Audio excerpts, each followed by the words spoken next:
Shall we start, sir? Yes, yes. Okay, sir. Thank you, sir. A very good afternoon, everyone. On the behalf of Team Just Agriculture and Agro-Environmental Education and Farmers Welfare Society, Punjab, I, Preeti Vats, cordially welcome you all to the 11th day of Agriculture 5.0 on and agripreneurship. This program has been organized jointly by Just Agriculture Magazine, BNM KB Prabhani, Maharashtra, and Agro Environmental Education and Farmers Welfare Society. I am very glad to announce that our co-partners for this program are more than 20. I must congratulate Team Just Agriculture for organizing such insightful training programs at very regular intervals and for collaborating with such big universities within a short span of time.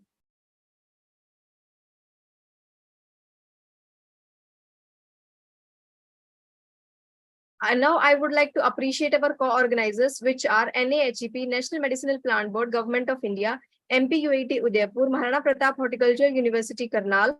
Before beginning the program, I would like to tell our participants about the organizers of this program. So Just Agriculture is India's largest agri-professional platform with more than 5.5 lakh readers across the world. It offers a platform for researchers, students, scientists, and other agricultural professionals to share about their latest agri-innovations. On the other hand, Agro-Environmental Education and Farmers Welfare Society aims at enhancing the livelihood opportunities for more than 1 million farm households in the country. So these both are amongst the largest networks of agriculture and allied sciences sector professionals in the country right now. Now, coming to the session, I would like to thank our chief guests of the session, organizing course director of this training program, Dr. DPS Badwal sir, course director of this training program, Dr. Mohit Bhardwaj, members of the organizing committee, course coordinators, Just Agriculture Education Group, and most importantly, the attendees of the session. So now I warmly welcome our chief guest of the first session, Dr. Murli Yadav. He is a doctorate in horticulture from AIADU Allahabad, UP, and Executive Development Program on Strategic Management from IIM Kashipur. An outcome-oriented with nearly 20 years of experience in Agriculture University and Agri products. It is oil and fertility with nutrition. Management, new product in introduction strategy, and technical guidance. From 2018 to till date, Sir has been working as a general manager crop scientist in Deepak Fertilizers and Petrochemicals Limited, based in Pune. Sir has worked as a zonal technical and marketing development head in Nagarjuna Fertilizers and Chemical Limited for approximately 1.5 years, based at Pune. Sir also has already worked as assistant professor at Allahabad Agricultural Institute, deemed University, Allahabad, UP, fully involved in teaching and research for 6.5 years. Sir has worked for another 9 years on crop nutrition and agribusiness at Tata Chemicals Limited, Tata Group of companies, an organization involved in research, manufacturing, and marketing of fertilizers, pesticides, seeds, and other agri inputs in the India. During this period, Sir has been involved in various activities in the agri-input business, including research and agri-input sales and marketing. Also, Sir has attended many national and international conferences in India and abroad. Sir has published more than 36 research papers in different national and international journals and approximately 85 research abstracts in different national and international conferences also. Sir is a permanent reviewer of one of the most reputed horticulture journal, that is Scientia Horticulture, and life member of Indian Academy of Horticultural Sciences. Other achievements of Sir include development of nutrient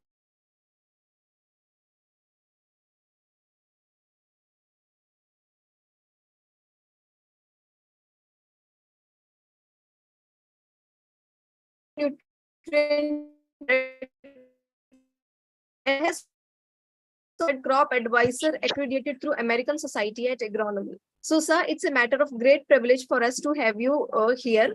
So I welcome you, sir, to the podium and invite you to the podium to address us. So over to you, sir. Thank you. And welcome to all the participants in this training session. As topic in allotted to me is next level approach towards smart farming, innovation, and agripreneurship. As you know, today's agriculture is most complex process, and agriculture is very challenging. Uh, you can say business. Why I'm saying challenging business? Because to get the better output from that, it is very challenging.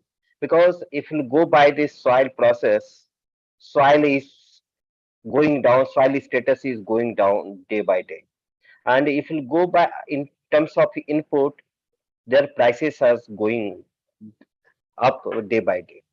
So now it is very challenging task to improve the income.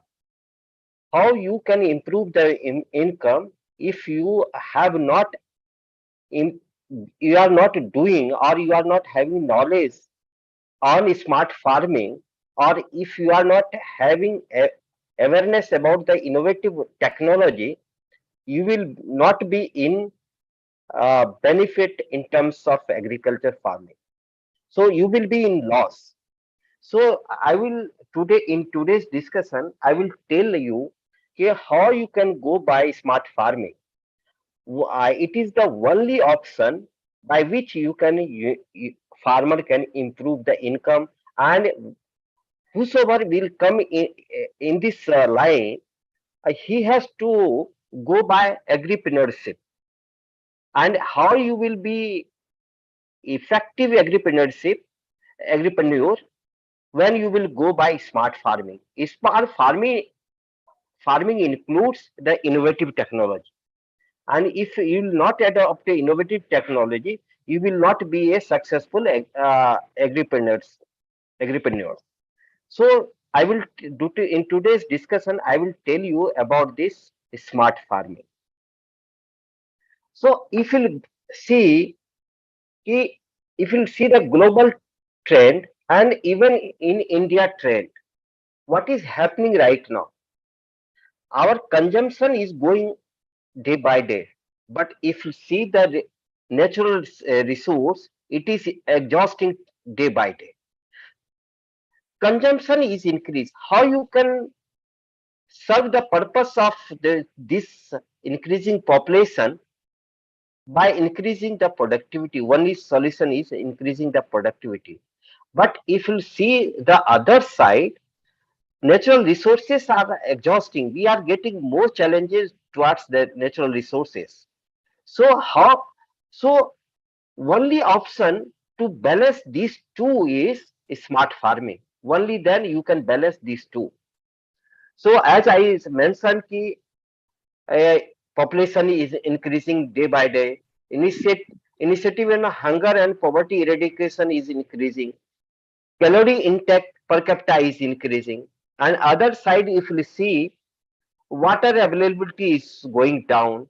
Arable land per capita is going down. So you have to coordinate these two, balance out these two. Only then we can feed the whole population. Otherwise, it is very difficult to feed the whole population. And even if you see the horticulture production, because this is the area where major opportunity or potential is there. If you go by the cereal production, we have reached at a plateau level. So at that side of opportunity for improvement is lesser in comparison to horticulture area, because if you see the productivity potential, it is very high, but we have not reached up to the plateau level. Of course, production is increasing, productivity is increasing day by day, but that will not cater or serve our purpose. We have to improve a lot. See here, we have shown, I have shown this comparison. If you see the fruits and vegetable production growth at global level, it is 9%. But if you see the India level, it is 4 to 5%. It means where is the gap? Gap is technology, technology innovation or technology innovation. If technology is there, adoption level is less. Awareness about that technology, improved technology, is less, so that our productivity is not increasing, which is required.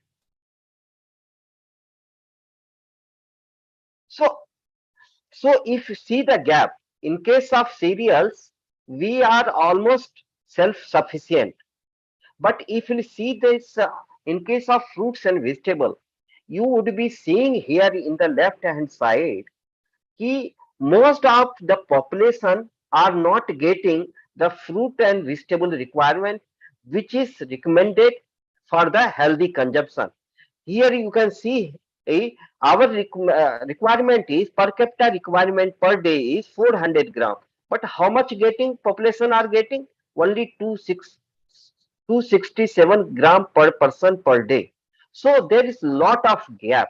So it means ki we are not su- uh, population is not get that much of fruits and vegetable which is required, so that if you talk about the health status, their health status is not due due to this reason.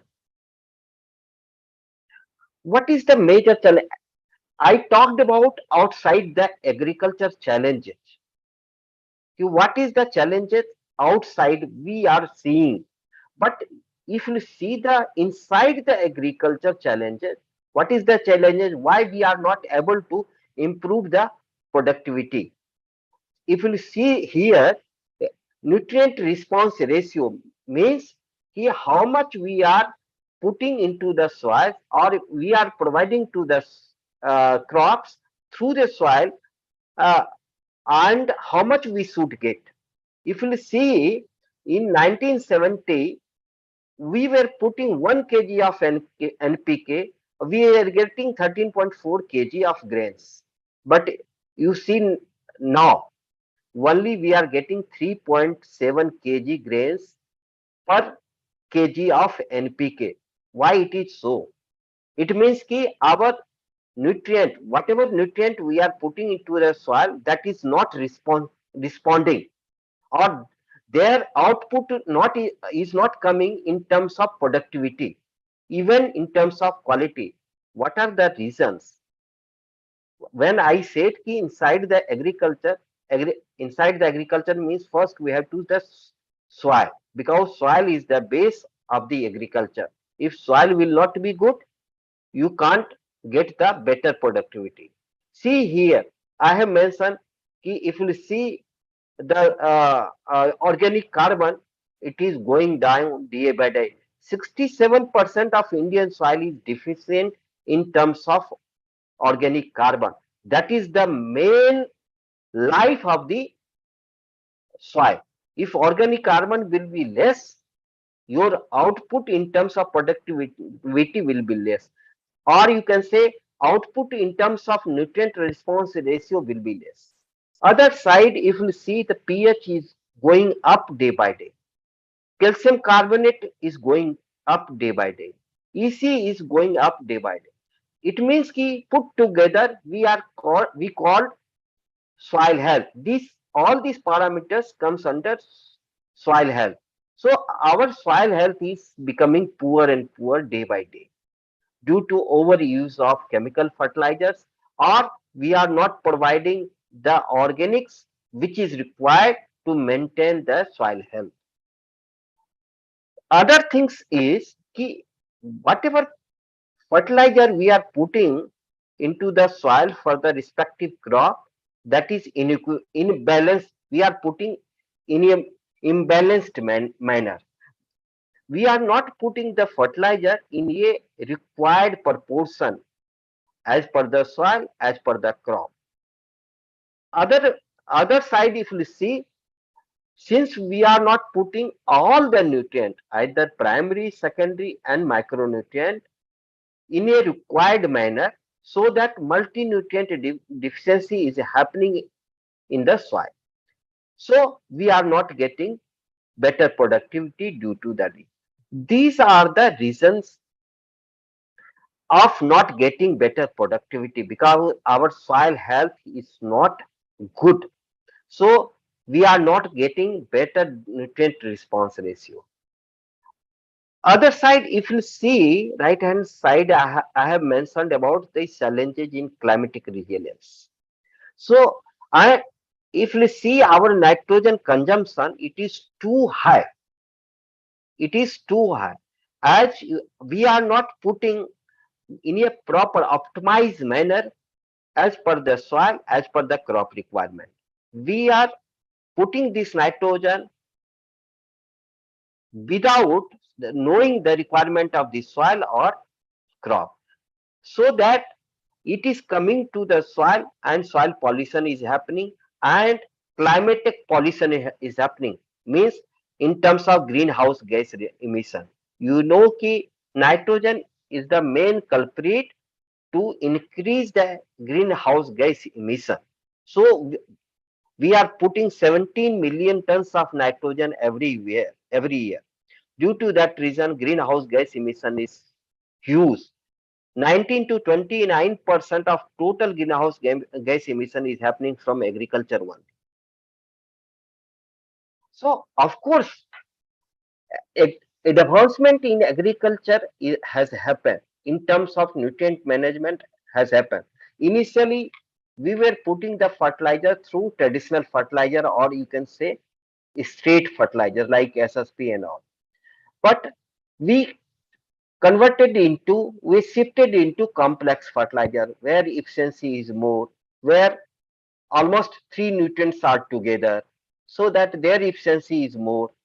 So after that, we shifted into fortification of nutrients. NPK is there, we fortified with micronutrient or secondary nutrient, so that we have not to put so many nutrients separately. So their dose has reduced. Then we shifted into complex fertilizer with fortified micronutrients. Now we have shifted into soil application plus drip irrigation. So their productivity has increased due to drip irrigation. Then we shifted into soil plus fertigation. Soil plus fertigation, as you know, ki when we are putting this fertilizer through drip, or you can say fertigation, their efficiency is high, and due to more efficiency, farmers can get, or we may get more productivity due to that reason. So now another advancement has happened: soil plus fertigation through customized WSF grade and enhanced efficiency fertilizer. So these are the technical advancement has happened due course of time. Now only thing how much we are farmers are adopting, it depends on the awareness of the farmer and attitude of the farmers. And after that, what is the next? I will tell you what is the next. So as I said, now we have to be smart, or we have to do smart agriculture. What smart agriculture includes? It includes, you will get, if you go by smart agriculture, your productivity will increase. There will be enhanced resilience in terms of, you can say, soil resilience, in terms of climate resilience. If you will go by smart agriculture, emission, as I said, ki greenhouse gas emission is happening more. But if you go by smart agriculture, you can reduce the emission of greenhouse gas. So, but for getting all these three benefit, increased productivity, enhance resilience, reduce emission, you have to go by smart agriculture.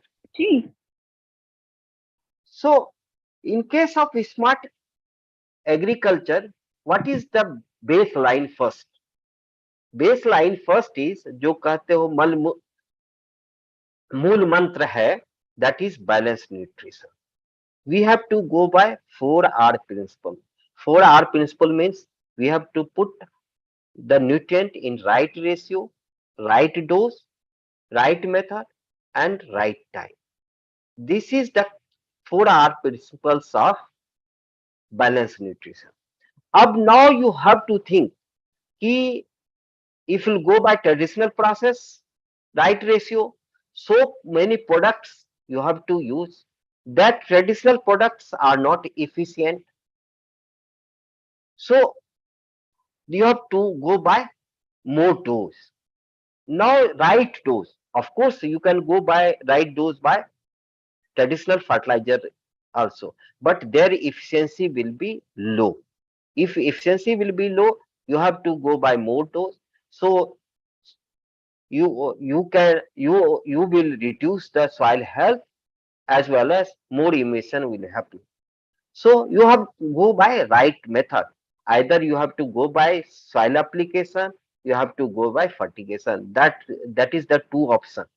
So if you are in horticulture crops, even in high value crops, if you go by fertigation method, you will get the more productivity in lower dose and right time. Whatever fertilizer you are using, efficient fertilizer you are using, you have to give at proper time whenever it is required, and it is possible only when you are having drip system in place, and you are having source of fertilizer is water soluble. Only then you can go by at right time. So, and this 4R principle will be sustainable for soil fertility, either physical, chemical, and biological. And it will increase the productivity and nutrient use efficiency both. And it will also enhance, if you go by balance nutrition concept, it will also enhance the tolerance level of plant in terms of abiotic as well as biotic both.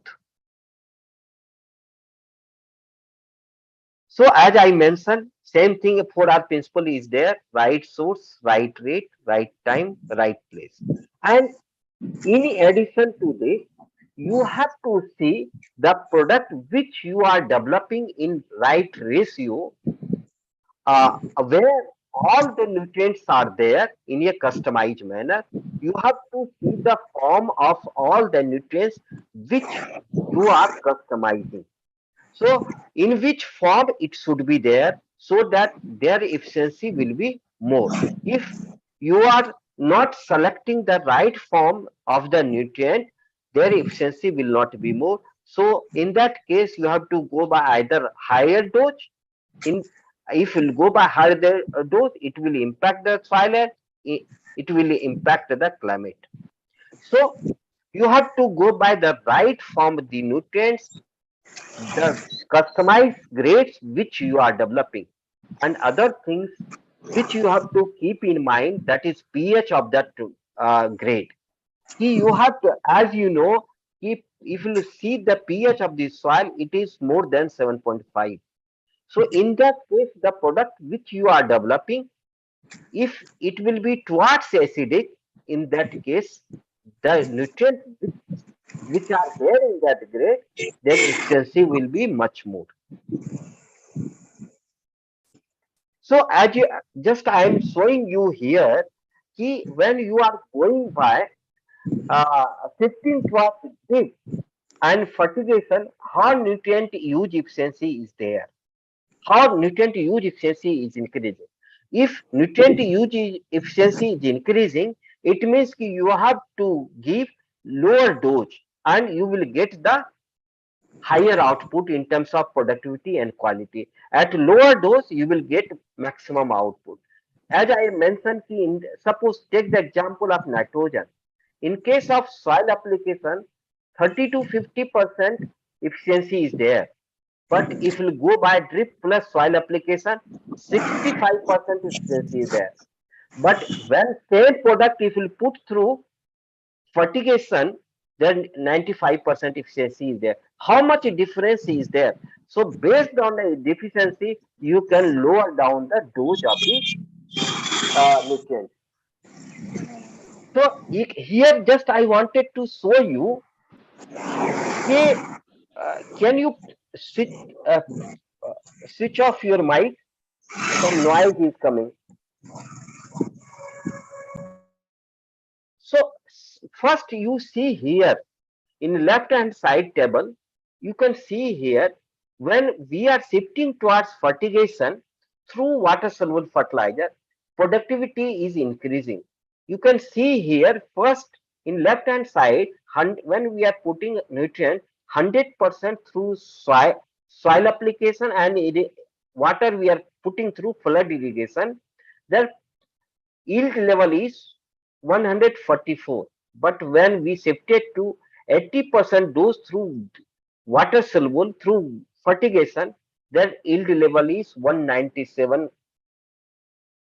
Uh, so see the difference, 38% yield increase there. And we have calculated here MCBR. So 80% dose through WSF, MCBR is 82 rupees. 82 rupees means you are MCBR means if you are investing 1 rupees more additional cost, you will get 80 rupees extra. I am showing you the banana case. So you see the how much you can increase the income. How much you can increase the income. I have written here additional income gain. In case of 80% dose through WSF, 1.71 lakh rupees per hectare in additional income you will get. So that is the advantage of this fertigation. And over and above, you can save 45% this water. 45% saving of water. So both the things you can do, you can improve your productivity, you can increase your income, and side by side you can save the water by using fertigation. So this is fertigation is the improved technology, smart agriculture, where you can reduce the dose of the fertilizer, you can improve the productivity, you can improve the quality, as well as you can save the water. So all things are happening together. That is the smart agriculture. So you have to shift your mindset towards the innovative technology. So now I will talk about that this example I was showing through generic water soluble grade, generic which is in the market. Now I will discuss about the customized water soluble grade, where all the nutrients are required, whatever required by the crop, whatever required at that stage of the crop. If you go by this, you can improve your productivity, you can improve your quality, you can save the significant quantity of nutrients, and you can reduce the greenhouse gas emission. All four things which we were discussing, you can improve, and parallelly you can sustain the soil health. You by reduce you can even maintain the soil health, or you can improve the soil health. I will show you how it is happening.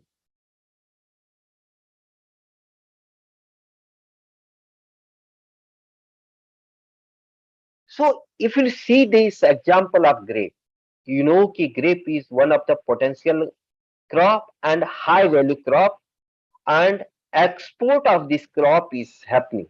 Export of produce is happening. So as I have developed the customized W water soluble grade for grapes for different stages. Suppose in case of grape, we divided their growth stages into three parts. First is vegetative part, second is flowering and fruit development parts, then third is fruit development and harvesting. So accordingly, for grape, we have developed the customized water soluble grades. We optimize their dose, we optimize the ratio. Water up to, I have written the time period, 7 to 35 days after pruning. So Whatever nutrient is required for that stage, in what ratio it is required, what how much total nutrient is dose is required, what is should be the interval of two applications. All these things I have optimized there. So due to that reason, the crop performance is much better in comparison to separate application of water soluble grades. Here I will show you how much nutrient uh, reduction has happened, or you can say how much nutrient saving has happened, how much productivity has improved, how much quality has improved, how much greenhouse gas reduction has happened, uh, how much soil health sustainability has improved, how much nutrient balancing has happened in the crop. All five, six things has happened parallelly. So for grapes, we have developed stage wise, stage specific, all customized grapes. So farmer need not uh, worry about what are the things, what are the different nutrients he has to apply. If he will go by this schedule, he up to 7 to 35 days, if he will go by first grade 1528/6, uh, it will cater all the requirement for that stage.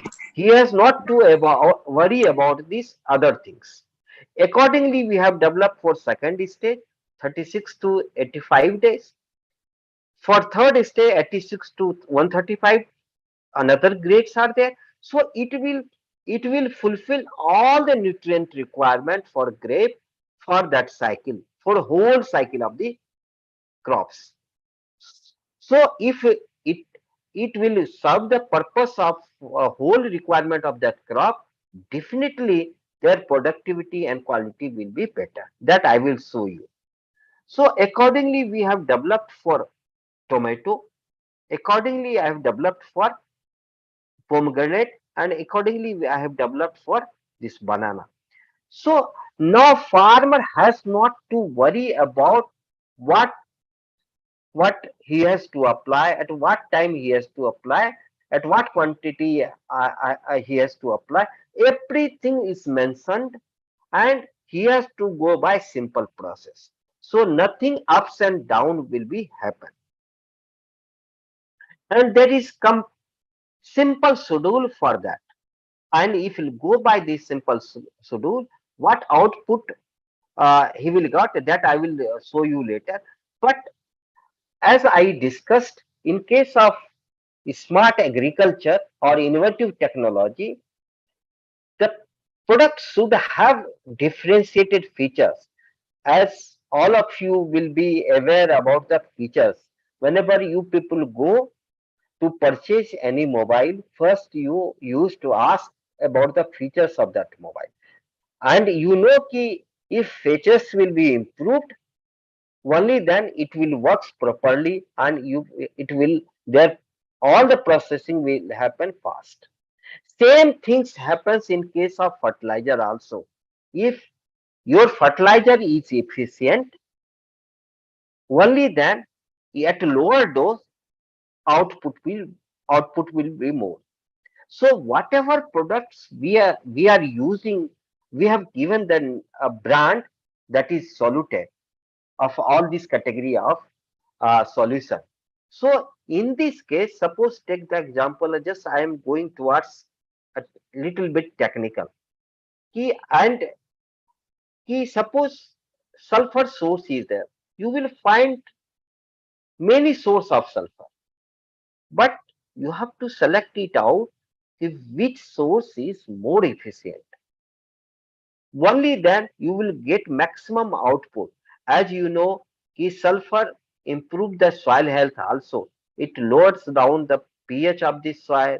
It lowers down the calcium carbonate of the soil. If this pH will down, calcium carbonate will down, whatever nutrient you are putting, their efficiency will be more, output will be more. So as I mentioned here, mensal super fast. So there, this is very efficient fertilizer. So its effectiveness is more.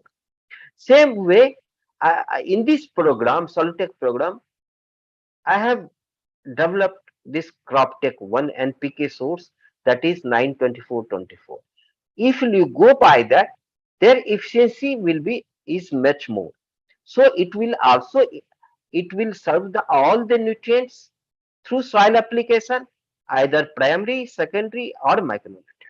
Over and above, it will take care the soil health also, so that their efficiency will be much more. As I mentioned, for this customized water soluble grade, where all the nutrients are there as per the requirement of the crop, as per the requirement of the crop stages. So it fulfills the whole requirement. Over and above, what challenges farmers are facing, or in agriculture everyone is facing, their features is not improved. But this technology has take care all the things. Keep pH of this, all these grades, all the products are lower side. So whenever it goes into the soil, see, it tries to lower down or normalize the pH. If pH will be normalized, in that case, nutrient use efficiency will be higher. So in at lower dose, you will get, or farmer will get, maximum output in terms of productivity and quality. So you will see all the grades are having lower pH. Salt level is lower down because, as you know, I mentioned about the EC. EC means salt. Salts are becoming higher, and we are putting a higher salt or chloride type of high chloride fertilizer like MOP. If you are using 46% chloride is there. If even in water soluble, government has allowed more than 1.5% of chloride. So, but in this technology, in this solution, chloride level is almost zero. So, if these things are there, these features are there, definitely their output or efficiency will be more. And if efficiency will be more, their output will be more. So just I am showing you the difference as I shown you in earlier slide. Ki farmer I can get 37% better yield in comparison to their existing practice. So farmer, what I mean to say, why I am showing here, ki these are the technology advancement. If farmer will adopt, or anybody wanted to come towards this side in farming, they have to go by innovative technology, smart agriculture. Only then they can improve the income of their farm. Otherwise, they can't improve their farm income, or they can't make their soil sustainable. So if you see here, in here farmers are getting 37% more productivity in comparison to their practice. If and this technology is validated by ICR Institute. So if you see here, in comparison to whatever their technology is there, over and above 20% more productivity is there. And if you go by this post-harvest soil status, what I said, he, through this technology, soil health will be maintained, or soil health will be sustainable. In case of, you see here, I have put in bold this one figure. It is better than this normal practices, whatever technology is there. So soil sustainability will be more. And if you talk about climatic resilience, or in terms of input saving, 62% nitrogen will be saved through this solution or through this technology. He has to put only 38% nitrogen, and by using that, they will get maximum output. So climatic resilience will be more.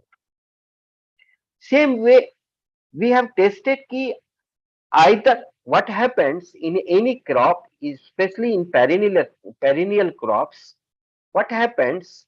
He 1 year you will get the our farmer will get the better yield. Next year he can get the lower yield. Why it is so? Because the nutrient which maintained in the plant system, that doesn't balance. That doesn't balance. But through this technology, the technology, nutrients will be balanced in the plant system also. Nutrient will be balanced throughout this crop cycle at petrol level. So if these two things will be balanced out during the whole crop cycle, uh, in that case, current year productivity will be more, or produce quality will be more, and next year he will productive will productivity productivity will not go down.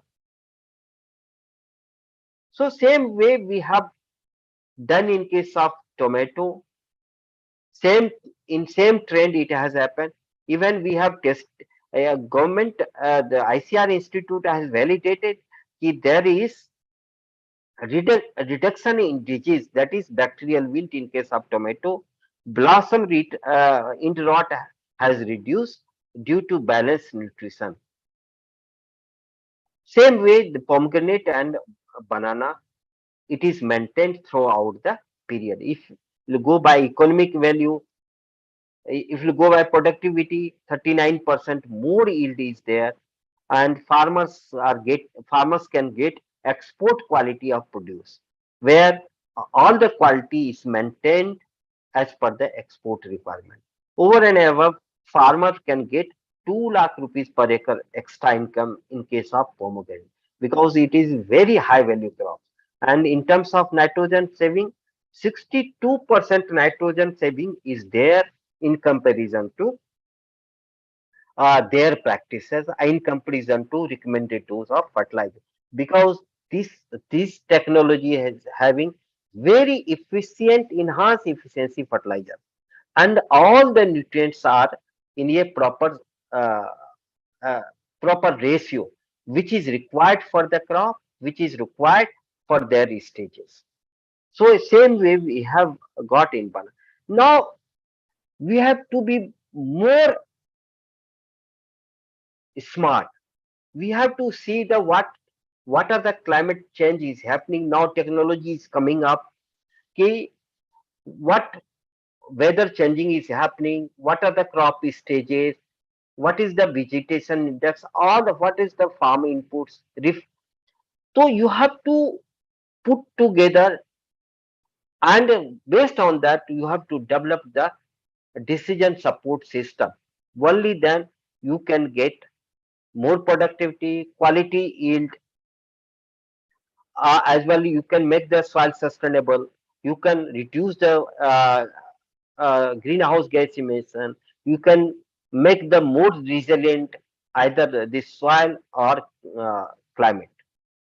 So now thing is the technology which I shown here, how if you are in the system, suppose you wanted to uh, develop the advisory system for the farmer, how you can give the recommendation on real time basis.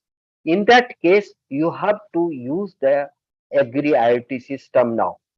Suppose you have the system, you have taken the photograph, what I have included here. This is our technology, Soltech technology. If you combine with this Agri IoT system, you will get the picture of this crop. Then you have to, the now their system is in place. You will analyze the all the status of the crop. Accordingly you can customize the solution on real time basis, and you can give the recommendation to the farmer, so that he will get the recommendation on real time basis. If any problem will be resolved on real time basis, definitely productivity of the crop will be more, and quality of the crop will be more at a reduced level of dose, so that there will be no climatic advancement will happen, no soil advancement will happen. So this is all about from my side. Now session is open for the discussion.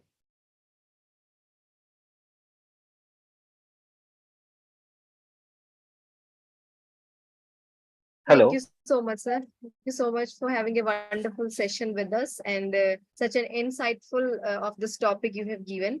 So, dear participants, if you have any queries or questions, the chat box has been enabled, so you can put your questions there, or you can directly ask to sir also. So, sir, we will wait for 2 minutes if anybody Yes. wants to ask any question.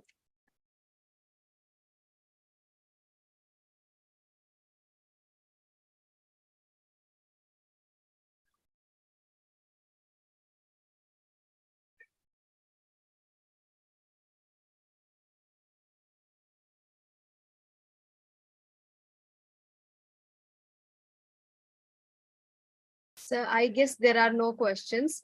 So if any question is there, we will be asking you through your mail, or your email address will be given to our participants. So thank you so much for such a wonderful session, sir. And we would like to collaborate you with some other sessions also. And thank you so much, sir. Thank you so Thank much for you. joining Thank us. you. Thank you, Ella. Thank you, Preeti. Thank you all.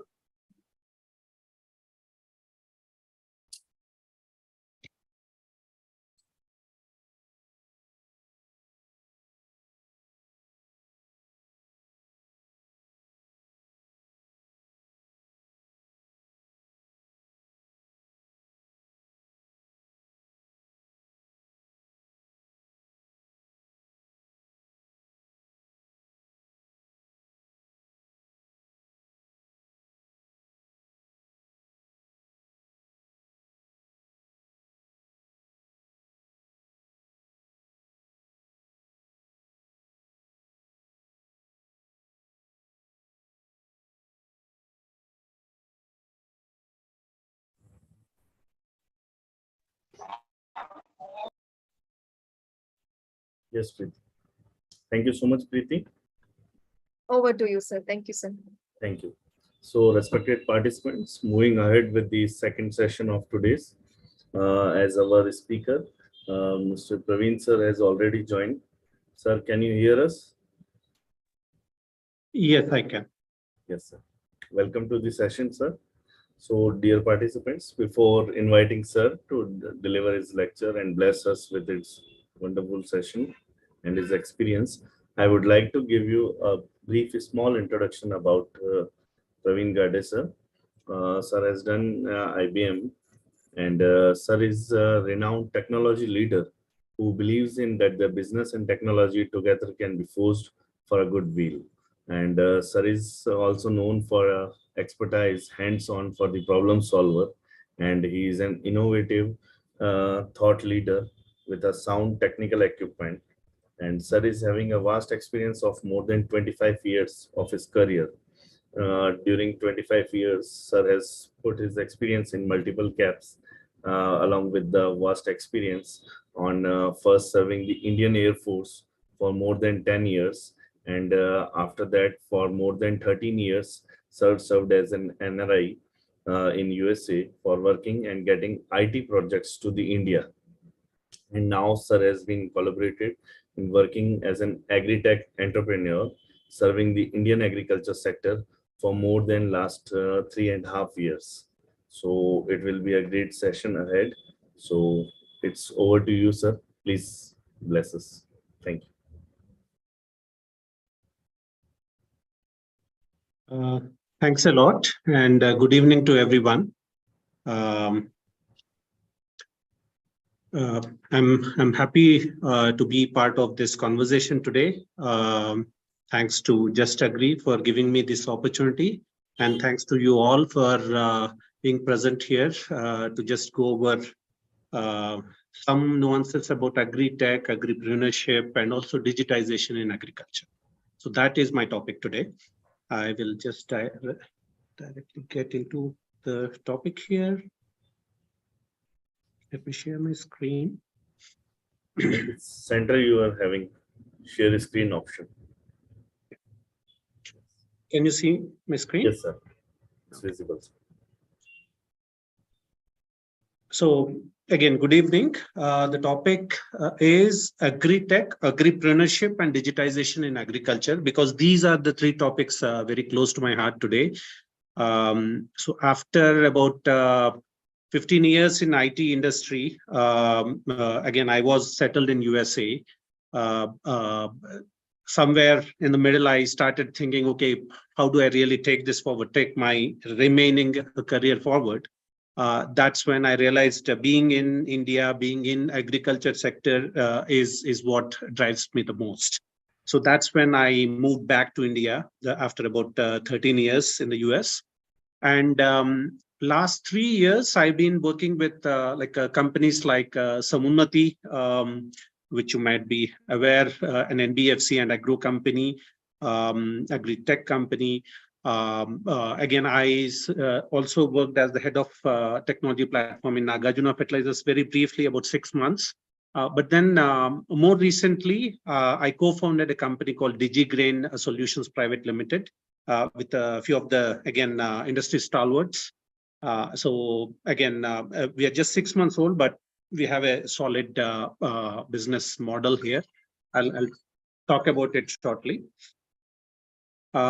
Before that, I would just ask you all one specific question. What is AgriTech? So I don't know if there is a chat option here and whether you are able to put your answers there. Piyushji, is that possible, or I should just? We have allowed the participants in the chat options. So what is AgriTech? I just wanted to ask everyone here. Okay, chat. Anybody wants to really talk about what AgriTech is?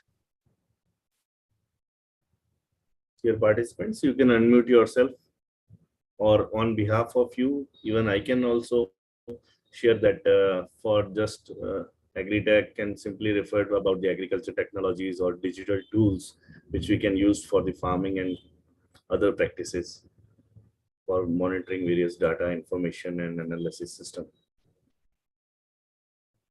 Yeah, thanks, Piyushji. Again, if somebody else wants to take it, please feel free, else I will jump into the next slide.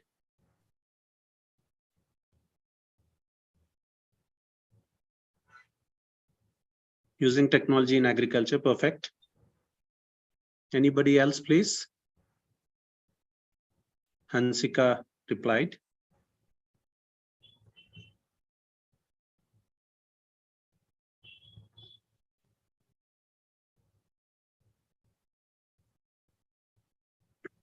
Okay, I'll just tell you why I asked that question, because it's quite generic question, right? So pretty much everybody talks about AgriTech. Pretty much a lot, you find a lot of companies which say they are AgriTech, right? And pretty much it's very vast. People say drones is AgriTech. People say satellites are AgriTech, right? Even harvesting, there are a lot of harvesting solutions. Even biotechnology is AgriTech.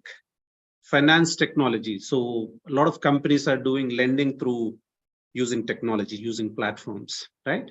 So it's wide, it's pretty wide.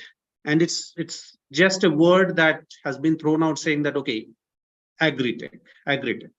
So just for the sake of understanding, you see a lot of AI driven technologies happening today, right? The robots going and plucking apples, right?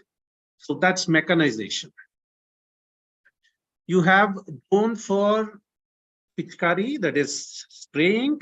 You have high-tech drone for multispectral analysis of the land, that is landscape analysis. You have drones for crop yield analysis. It counts the number of mirchi grown in the farm, right? So there's a lot of drone technology being used. Biotechnology is being used for plant nutrition, for plant protection, right? Then satellite. So much progress has been made in the satellite technology, where earth-based observation, EBO, they call it earth-based observation. So they find out how much waterlogging has happened in your farm. They find out if there is any biological stress in your farm, non-biological stress in your farm, right? Lot of technology intervention there in terms of using satellite technology. A lot of companies are there. At least I can name 12 of those.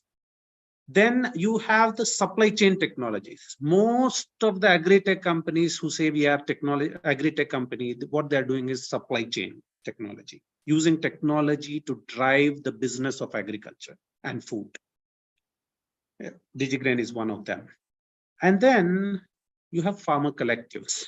So one of the biggest challenges in India is small holding of the land farming, right? So Dadaji, grandfather gave 100 acres, father gave 10 acres, you are left with, like you are giving your son 2 acres. So most of the land holding is very small. Sorry. So how do you really reverse that? So technology to replace manpower. Sure. Thank you. Thanks for bringing that up. I'll come to that. Right. So one of the key initiatives by the government and a lot of private sector companies today is farmer collectives management. They call it farmer producer organizations, farmer producer companies, right? There are cooperatives, there are self-help groups, there are farmer interest groups. So a lot of collectivization is happening, right from 5 farmers, 20 farmers coming together, all the way up to 1,000 farmers coming together. But we need technology to manage that, because without that, it becomes very tough, right? And then you have plant pest identification, disease detection, and remediation. So a lot of technology is being used to instantly find out what kind of disease the plant is. Companies like Plantix with Plant Doctor as a product. Then many companies are there in agri-tech, but not many till now I have seen are solving the problem of communication technology. So everybody says 5G aa gaya, right? Everybody says Jio ne to smartphone de diya sabko, right? So everybody thinks all farmers use smartphone. Everybody thinks, okay, communication problem is solved.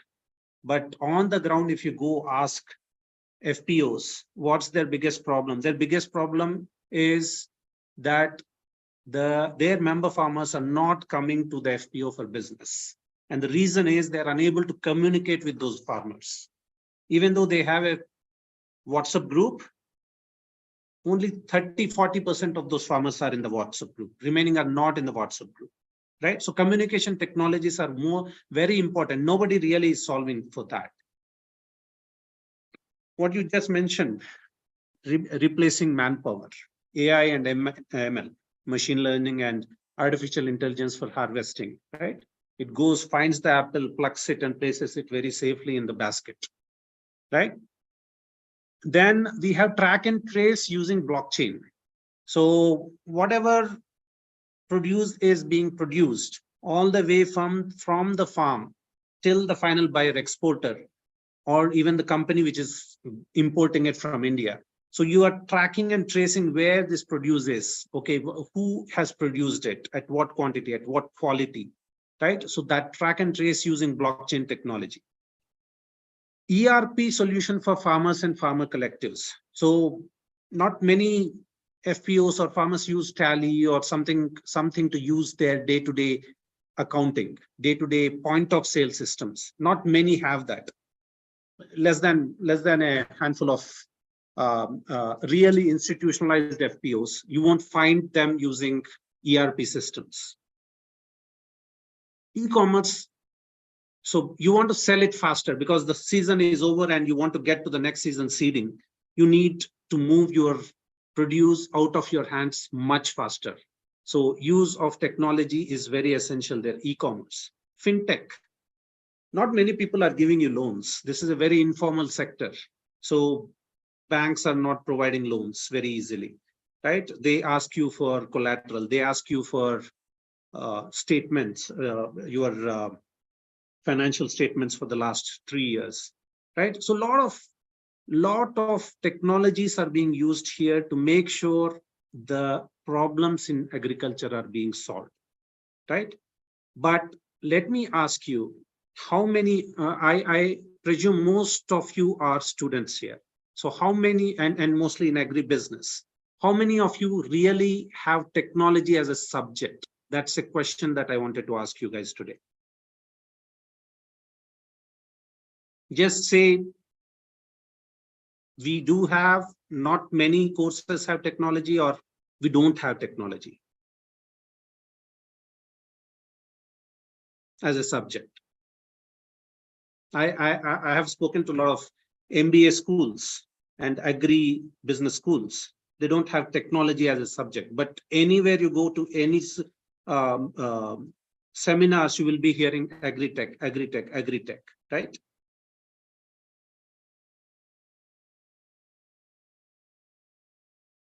So one of the key problems with agri-tech is it's ubiquitous. Everybody's talking about it, but nobody clearly says what exactly it is, right? Nobody clear everything. Everybody assumes every mechanization is agri-tech. The drone technology is agri-tech, right? So the main challenge there is not much of classification is happening. Not much of including this in the curriculum is happening. That. So what I will say is, there are 4 broad categories there. One is farming and harvesting technology. You talk of drones, you talk of satellites, you talk of all the mechanization, you talk of even biotechnology. It's all under farming and harvesting because that is being used to improve the productivity of your agriculture. Number 2 is agri-business management. Once you have your produce in hand, what do you do with that? How to make sure that your profitability is optimal? How are you making sure you are getting more profits? How do you make decisions, right? All the analytics, all the business intelligence, all the AI, ML, data science that is going into it, right? All of it is agri-business management technology. Number 3 is, how are you moving the goods? How fast you are moving them? How fast you are selling them? How fast you are marketing them, right? Supply chain technology. So mostly the post-harvest technologies are around supply chain technologies. So once your produce comes to your hand, you're talking to people, you are telling them your price, you're getting prices, you're understanding availability, you are understanding demand, right? All of that is supply chain. You're putting it into a warehouse. You're taking it into a cold storage. You are seeking loans on that, on warehouse receipt finance, right? All of it is supply chain technology. Last but not the least is the social and communication technology, where you're forming groups. You are buying fertilizers as a group, as an FPO together. You are selling all your paddy together in the mandi or to a large wholesaler or to a modern retail, right? So you are coming together, you're communicating every day. WhatsApp, you're talking about prices, right? If I ask anybody of you, what is the most authentic source of prices? What is your answer? Please feel free to type it in the chat or tell over the mic. What is the most authentic source of prices in India?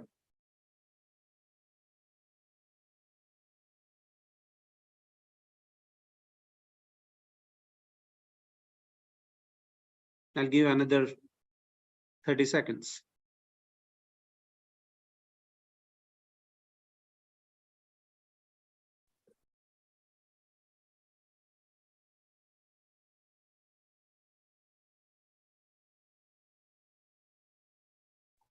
Okay. Hello. Yeah, it's evening. I can understand. Okay, so most of you might say NCDX का website है sir, AgMark Next का website है, ENAM का website है, right? Or I will want to go to the mandi and get the price, but who, like, how to use technology there, right? So one of the revelation or realization is the most accurate prices comes from WhatsApp groups. Yeah, somebody has put it. NCDX and MCX, right? So most people think it's the NCDX and MCX, but that's not the case. It's mostly the WhatsApp groups. NCDX, MCX, again, they have very different operating model in terms of having the commodities, even ENAM. So price realization is not happening there. There is enough price capture happening, but again, the accuracy always suffers, right? So if you really want to get the real price today, go join one of the WhatsApp groups.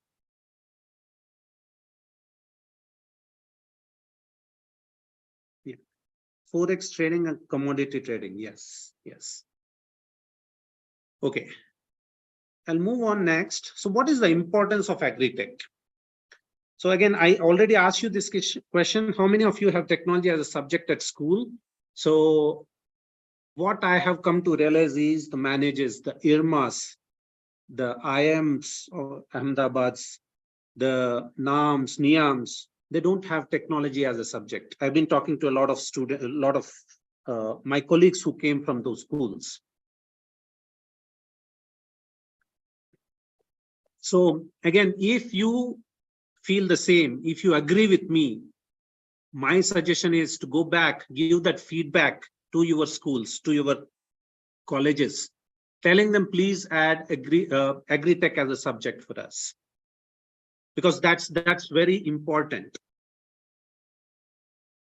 Unless you know what it is, how will you really contribute to it, right? So understanding AgriTech at your college level, at your school level is very, very important. It has to be part of your curriculum. So talking of importance of AgriTech, anybody wants to really take a shot, give some answers on importance of AgriTech? Why do we need AgriTech? We listed around 13, 14 different types of technologies being used in agriculture. But what is the importance of using a technology? For that matter, forget agri. In any sector, why do we need technology?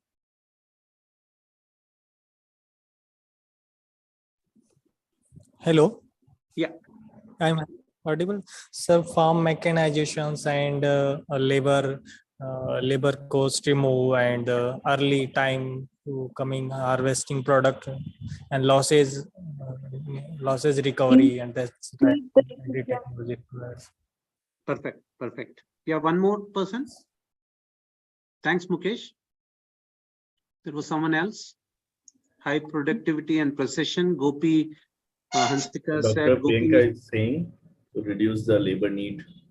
Okay, need of labor, reduce cost and improve efficiency. Efficient use of inputs.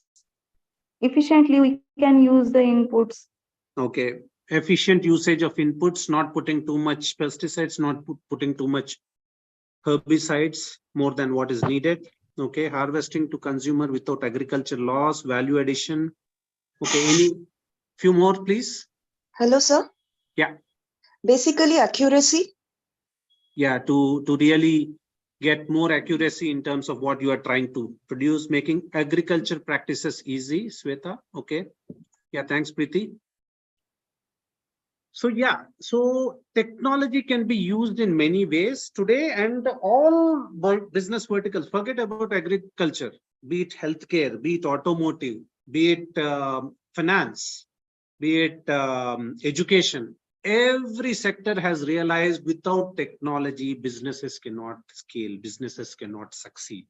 And in today's world where we have the connectivity, the internet connectivity, everybody is in social media, right?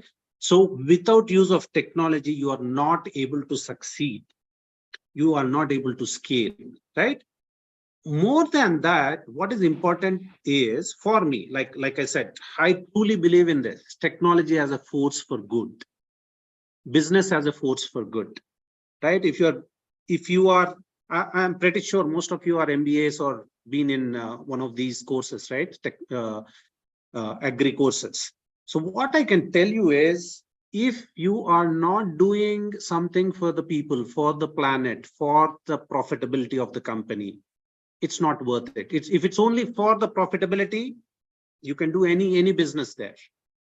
But unless you are doing good for the people, the customers, the local community, the employees, the partners, everybody has to gain from that activity, from that business activity.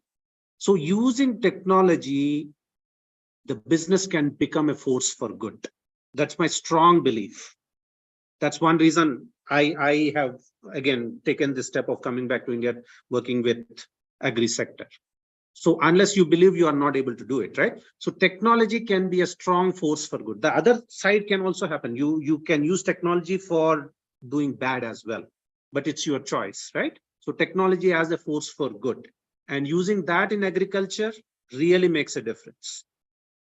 It brings people together, right? When you talk of collectives, when you talk of the small holding farming problem, unless you bring people together, farmers buy in retail, sell in wholesale.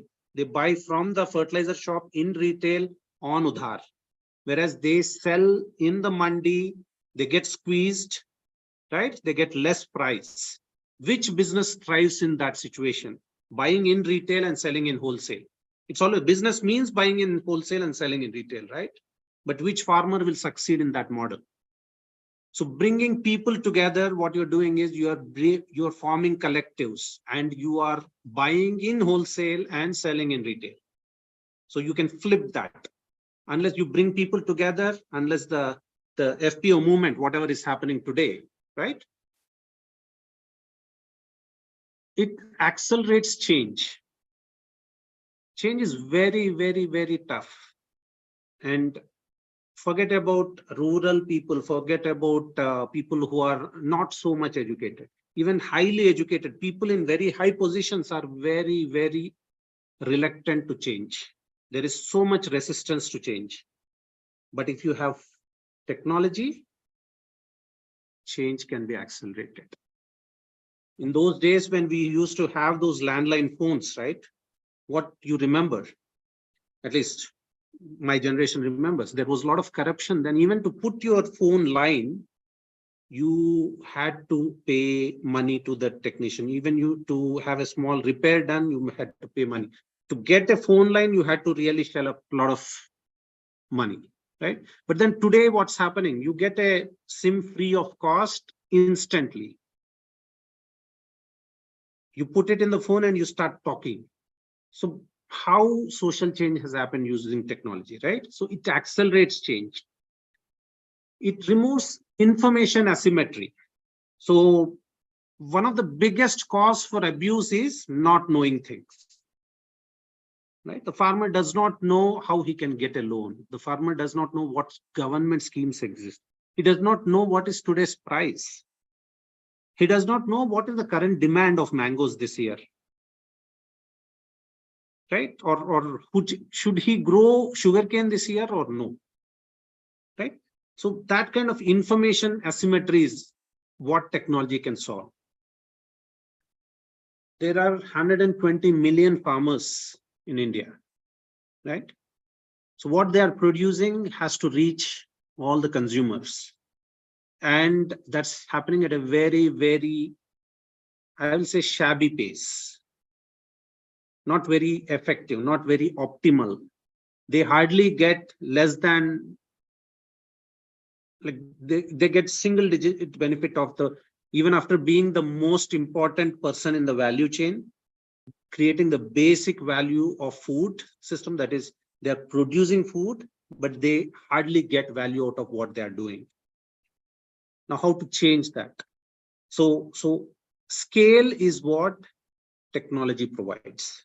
If you are able to sell to 10 people without technology, you are able to sell to 10,000 people using technology. So that's the difference. If you are able to reach 10 kilometers without technology, you are able to cross 10,000 kilometers using technology.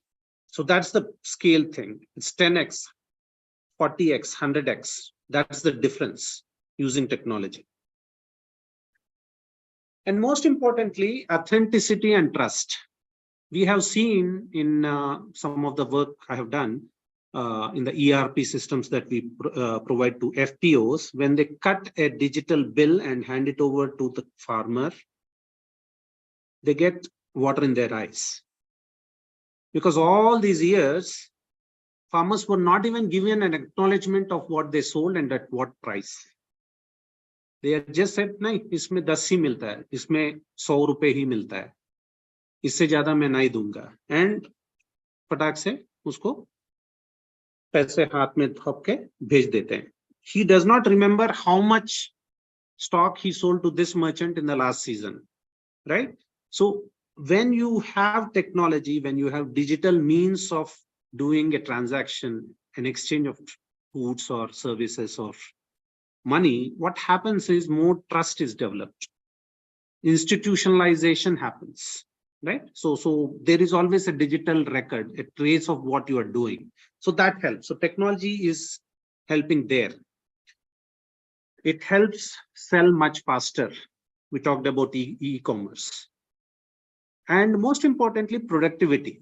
Reduce losses, increase profits, right? Increase productivity. Some of our friends have mentioned that here. Use of biotechnology there. Use of harvesting technologies there. Use of modern age fertilizers. Use of specialty fertilizers, right? All those bio-prime agents, catalysts for growth. So using technology, a lot can be done there, right? So AgriTech is very, very important. So we all must realize that. But now we talk of technology so much, but how to achieve that? How do we really perpetuate use of technology in agriculture? Can somebody please answer that? How can we perpetuate use of technology in agriculture?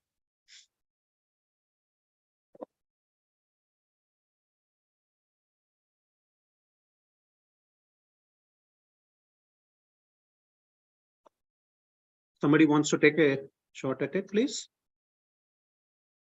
How can we encourage use of technology in agriculture?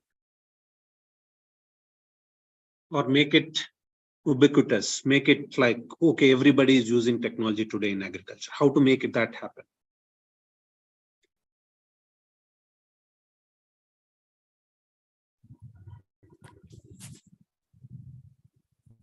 Hello.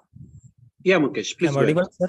Yes. Sir, it's maybe farmers as a encouraging like awards, like a cashback offers, like and then maybe encouraging social type respects, like in big program that time. That's maybe encouraging farming community. Okay. So what you are saying is when a farmer uses technology and shows success, you highlight that by giving an award or some kind of.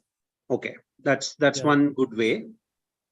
So that's what happens, right? When one farmer uses specialty fertilizers and his productivity grows, all other farmers come to him and try to understand what he did, right? He becomes a big shot by training programs. Wonderful. What else? Hello, sir. By showing them benefits of technology. Okay, perfect. What else? Hello, sir. Yeah, Priti. By encouraging the youth and children to take up technology at a very young age and make them understand about the benefits of the technology, which will help them in diffusing it throughout the masses. So what you are saying is involve the younger generation, the next gen into farming, because they are tech savvy. They will bring the use of technology. Wonderful point. What else? Hello. Yeah, Mangala. Sir, actually technology is already learned since lower KG or since from the primary, pre-primary schools. So technology is issue with the farmers. You know what? Many of the population of farmer is illiterate, and they are very much reluctant for adoption of technology because they don't know how to use it. For me, I think we must popularize the technology by many trainings, giving trainings to the farmers, adequate training in their own language. basic language or their mother tongue. So that will technology make the work easy. But if you don't know how to use the technology, then they won't get the benefit of technology. So I think there should be the training programs for the farmers. Very well said, Mangala. I think that is one of the most important things, making technology simple in a way that they can use it easily.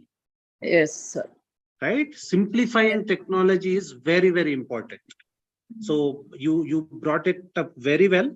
That is because of this generation not adopting to technology, you have to make technology so simple that they don't need to learn it. Yeah, exactly. Right? So that's very important. I will talk about one of the case studies shortly. Taking a look at the time, I think another 10-15 minutes we have. So I'll quickly go over that case study as well, how we make use of technology to simplify it and have the farmers use it. Okay, how to make them the benefactors of it. We'll go over that quickly. Thank you all. Making tech options cost effective. Yes, unless it is cost effective, there's no point in using technology. Extending extension departments, right? That's also very important. Somebody was talking about building a platform for extension services. Yesterday, I was at ISB there. So building a platform for extension services was a wonderful suggestion that I saw yesterday. So yes, so that's right. Simplifying technology is very important. We'll go to the next. So one key point you all missed is agripreneurship. Getting the latest generation, all the engineers, all the finance guys, all the business guys into agriculture, getting discipline of business into it, because agriculture in India, all farmers think it's their duty to do farming. They don't do it for their living, right? They don't think it is business. They think it's their duty and they just sustain on it. But unless you bring the discipline of business, you produce food that is in demand. You don't mass produce and create destroying of demand, right? If all of you grow sugarcane, there's no buyer for sugarcane. If all of you grow mangoes, there's no buyer for mangoes, right? So how to really do a demand-driven production, right? These disciplines can come in only when you encourage entrepreneurship across the spectrum, younger generation, middle generation, everybody coming into agriculture, bringing discipline of agriculture. So FPOs, a lot of capacity building, a lot of institution building is happening today at FPO level to help them understand what entrepreneurship is. Initially, the foundation, the Reliance Foundation, Tata Institute of Social Sciences, all of these guys are putting their people as the CEO.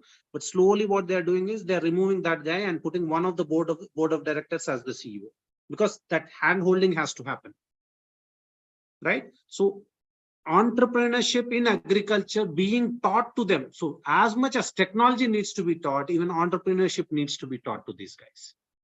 Because they don't understand profitability, they don't understand demand, they don't understand supply, or they do, but not to the extent that it can be realized, right?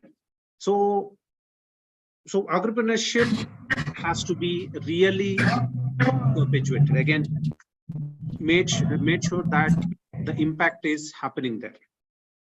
So let me ask you, what if I ask you to give India one goal till 2020, what's your answer? Only one goal.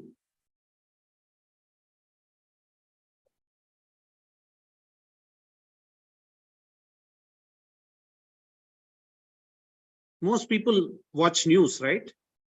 So this is an easy thing for you. Carbon emission reduced to 2013. Only one goal, I said.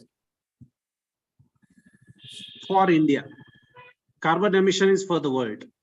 India's contribution to the world. Perfect. What else? $5 trillion. What else?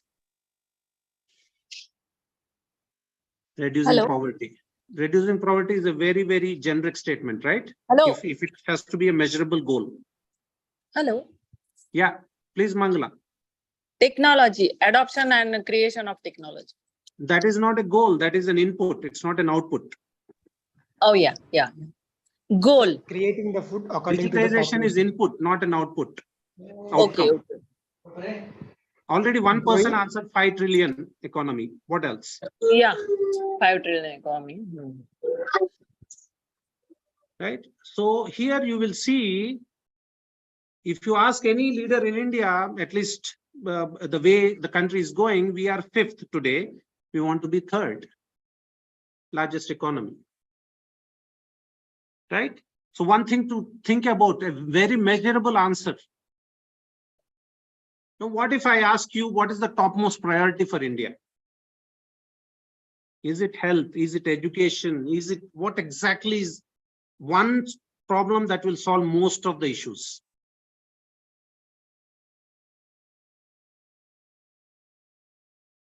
One problem that will solve most of the issues. Empowerment, provision of empowerment. Empowerment. Okay. That's again one measure, input measure, but something very tangible. Tell me something very tangible. Empowering females. Yeah, because 50% population is of women, and if we empower all 50% population, if there is employment for all rest of the 50% population, then you can increase the GDP of India. So actually it relates to the increase of the income of India.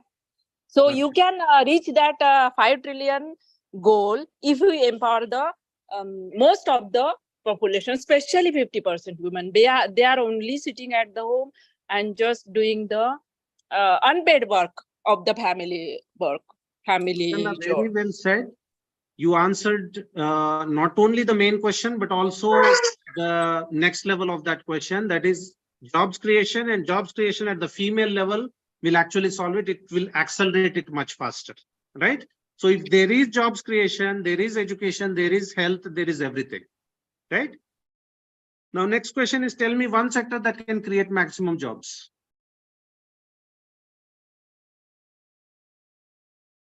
One industry sector that can create maximum jobs.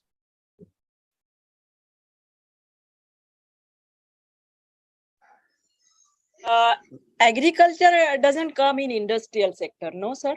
Agriculture is one sector, one industry sector. Agriculture. So agriculture has more potential for providing jobs for many more population, I guess. Correct. IT will bring lot of paisa, salary, but agriculture will bring a lot of jobs. Okay. Yeah. So there is one sector that can create hope, that is agriculture. Last question. What do you think will make it happen? Huh? What do you think will make it happen? That is, how do you think agriculture can create more jobs? We produce more, no doubt. We produce more, but we cannot value add it. So I think that one of the way is to value add it and convert most of the raw material into produce products that will increase the shelf life, and uski wajah se there are many sectors where the job will be generated. Perfect. So you are saying value addition, use of technology there to make sure that changing the form of the produce much faster is very important. It creates more jobs, industrialization and all. So use of modern technologies, innovation and new age business methods in agriculture will accelerate. So see, we all know these things. These questions need to be asked to ourselves. So we all know these questions. We all know answers to these questions. Already we know 53% is what agriculture contributes to the Indian job market, but that can actually improve much more. And it can create more productivity. It can propel us to that 5 trillion or third largest economy. Okay, so agripreneurship is very important. Unless most of you guys who are studying today get into agripreneurship, it will not be possible. So it's very important. So I'll just quickly go over the digitization use cases that we have. Digitization in agriculture. So let me be very clear. Digitization is different from digitalization, and that is different from digital transformation. Digitization means filling forms. Data भरना है. कितने farmers है, उनका नाम क्या है, which village they belong to, what crop they grow, what kind of land holding they have, right? So digitization is important. Lot of private companies, lot of governments today are focusing on digitization. That's the reason you're not getting unicorns out of agri sector till now. Last 5 years, 6 years, you have a lot of agri-tech companies, lot of agri-based startups, but none of them are unicorns today, because today we are only at the stage of digitization. माने data ही भरते जा रहे हैं. आगे उस data को use करके success पाने का डिजिटलाइजेशन, डिजिटल ट्रांसफॉर्मेशन और 2-3 साल लगेगा. Okay, so in Samunati, what we did is we built a platform called FPO Gateway. We onboarded about 6,000 FPOs on that platform. More than 6 lakh farmers we surveyed, had asked them a lot of questions around what crops they grow, how much land they use, what techniques they use, whether they have cattle, whether they have what kind of fertilizers they buy. So that was across 500 districts and 20,000 villages. We did this kind of surveys. So what we used to call them as know your member surveys. 30 high-level questions, 140 detail-level questions. Again, depending on the appetite at that time, we went through those number of questions. We were documenting the actor and the activity profiling. So that's what we were doing. So we also help those FPOs use comprehensive ERP system. That is, क्या खरीद रहे, क्या बेच रहे, उसका invoice कैसा बनाना है, उसका बिल कैसे सिस्टम में ऐड करना है, पेमेंट कैसे करना है, वो सब का जो टैली बोलते हैं ना, टैली जैसा system. That's what we made them use. We built a lending platform for FPOs where banks, NBFCs will come and do lending to FPOs. A lending platform for farmers. Samunati was giving loans to farmers. In less than 30 minutes, they get an approval, and in 3 to 5 days, they get this money disbursed. Unique member engagement.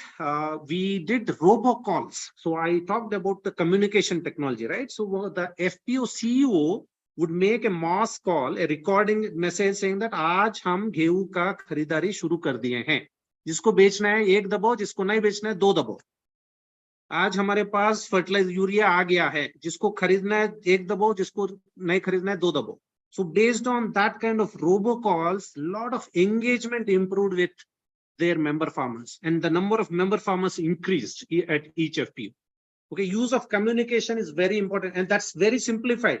क्योंकि वो कुछ smartphone नहीं use कर रहा है, वो सिर्फ phone उठा रहा है, 1 दबा रहा है या 2 दबा रहा है, और उसको बता रहा है कि वो गेहूं बेचेगा नहीं बेचेगा, यूरिया खरीदेगा नहीं खरीदेगा, right? So that kind of simplification in solutions is very important. Okay, so we were doing grading and engagement scores for FPOs. We were doing village-wise crop reports and all that. So a lot of work there in terms of digitization. So that's what we did in Samunati. Now, supply chain digitization bhi ho raha hai. So that's what I'm doing currently in DigiGrain. So what we do is we have a complete value chain agreement with a what you call a MSME, oil mill, rice mill, biscuit factory. You call it spices manufacturer. So what we do is we have a value chain agreement with them. We help them do the sourcing from the mandis, from the aggregators, the wholesalers, the retailers, even from farmers, FPOs. So we buy that because these MSMEs need 10,000 tons, 5,000 tons. They don't need 5 quintals or 10 quintals. They don't need in quintals. They don't need in single digit tons. They need in thousands of tons or hundreds of tons. So we do that aggregation. We help them store it in a warehouse, because these guys don't know where a warehouse is of that capacity. Right? So now these MSMEs, we find a warehouse near to those MSMEs, and we also help them finance. What we do is we tell them, okay, पूरा season के लिए खरीदारी हम करके दे देंगे हम आपके लिए. आप सिर्फ 20% पैसा डाल दो, बाकी 80% हम बैंक से लाएंगे, नहीं तो हम खुद डालेंगे, कुछ भी करेंगे, लेकिन आपको पूरा सीजन का स्टॉक खरीद के वहां पे रख देंगे सीजन में, सीजन के प्राइस में. लेटर ऑन प्राइसेस बढ़ जाते हैं. right? So how do we really do that? Using technology, using a platform, right? And जब जब आपको चाहिए आप उठा लो, lift कर लो सामान, तभी पे करो, right?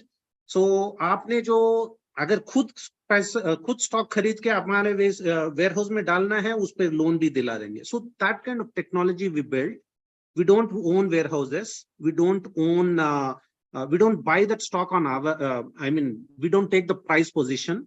So we do this kind of servicing to the MSMEs, medium, small, and micro enterprises, and we help them reduce prices, reduce unpredictability, and make sure that they are successful. At the same time, to the farmer, we are helping that their produce is quickly out of their hand the moment the season comes. So making sure that selling process is accelerated. So that's all what we do in the DigiGreen model. We make sure technology platform is used for all of this activity. कोई phone या email से time delay नहीं होता है, फटाक से invoice मिल जाता है, फटाक से बिल मिल जाता है, पेमेंट हो जाता है, सब चीज system के through हो जाता है. So that is the digitalization of the activity now. This is not just digitization, this is digitalization. Using technology to do transactions to make sure it's happening at much faster pace and much higher scale. Okay. So we are building trust, transparency, and credibility for all the stakeholders. We are integrating the end-to-end value chain, and we are using technology, innovation, and partnerships to make it happen. Okay, that's it from me today. Any questions? I'll just take a couple questions here.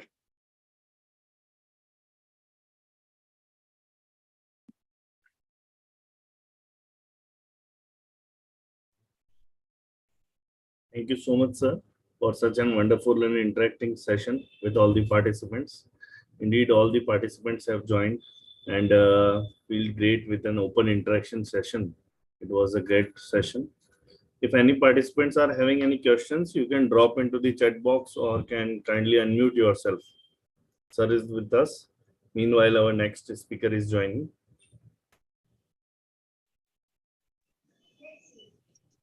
Hello, sir. Yes, Preeti. Sir, most of our technology is now based on profit making. So how should we orient the technology in such a way that it leads to more of holistic development, preserving biodiversity, sustainable growth? Very thanks, Preeti. Thanks for asking that question. See, one of my beliefs is nothing happens through charity. Okay. So in movies and all, we might see corporates are being made villain and all that. When a company fires 50 people, a lot of fuss is made out of it. But when the company creates 5 lakh jobs, nobody really talks about that. Right. So one of the key things is I'm not a capitalist. At the same time, I'm not a socialist. Okay. So what I can clearly say is, unless there is some kind of mechanism where everybody is made to participate in the value creation process, the country cannot thrive. So everybody has to be made to participate in the value creation process, and value creation can only happen through the business means. So be it sustainability, corporate social responsibility, be it any of these, how I see is everybody has to get up from their chair, from their bed, really start working. Start creating some kind of value where you talk of sustainability goals that can be achieved. You talk of social upliftment goals that can be made possible. You talk of any kind of poverty alleviation that can be made possible. That can be made possible only when the entire country gets up and everybody is contributing to the value creation. If you are rolling out free shops, if you are rolling out mechanisms where only looking at the welfare part, welfare comes through responsibility. It cannot come only through privilege. So please, that's my personal belief. Again, nothing against others who have different beliefs. So how I see, Preeti, is if you make every individual participate in a certain goal achievement process, that is when that goal can be achieved much faster. Hope I answered your question.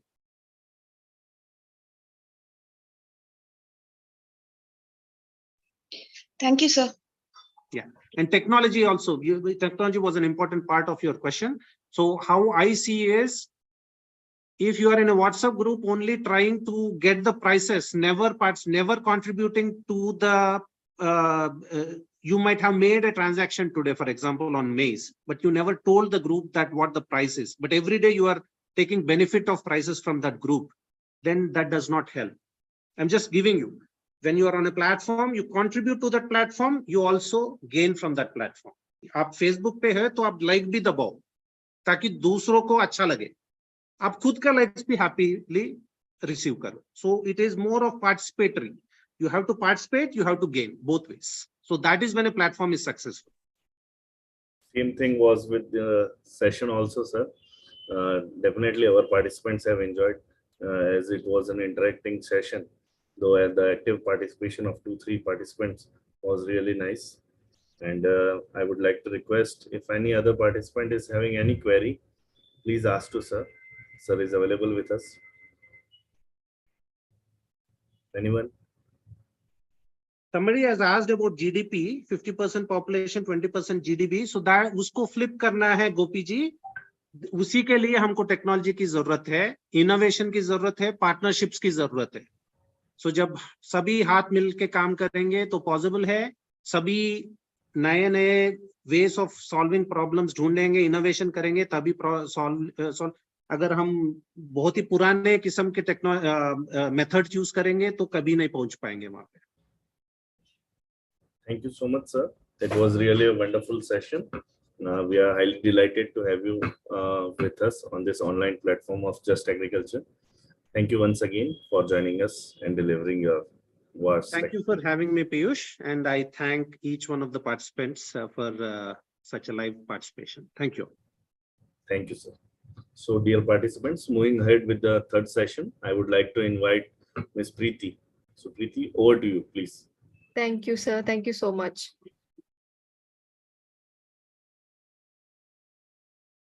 So moving towards our next session of the day, we have with us today Dr. Shirish Yogaraj Kedikar. Sir, are you there with us? Yes, I am there. Good afternoon. Okay. Thank you, sir.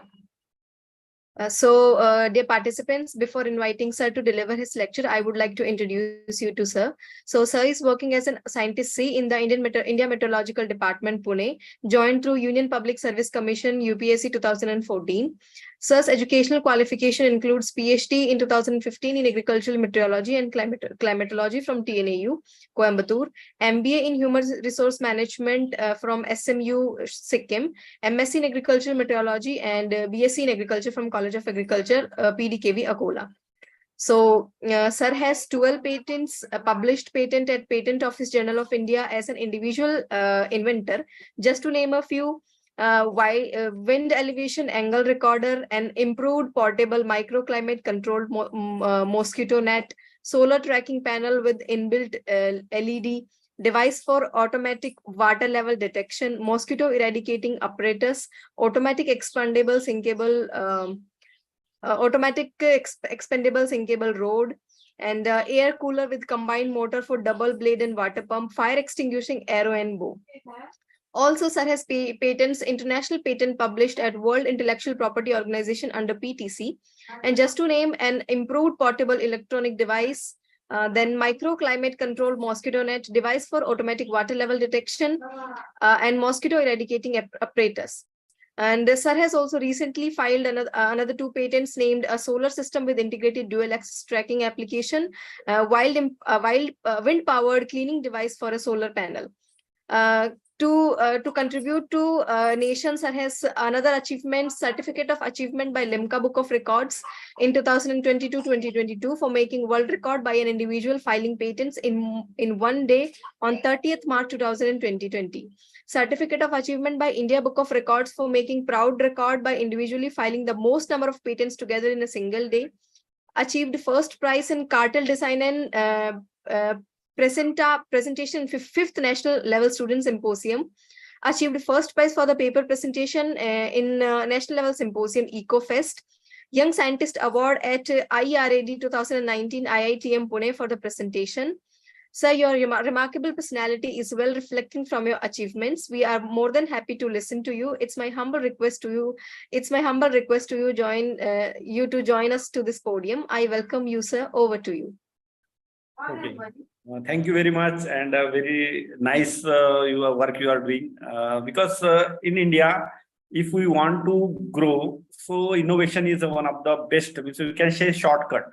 Okay, Yes, so for achieving anything, innovation and intellectual property, and that is a shortcut. If somebody asks what is the shortcut of success, we can say innovation is the shortcut of success for any country.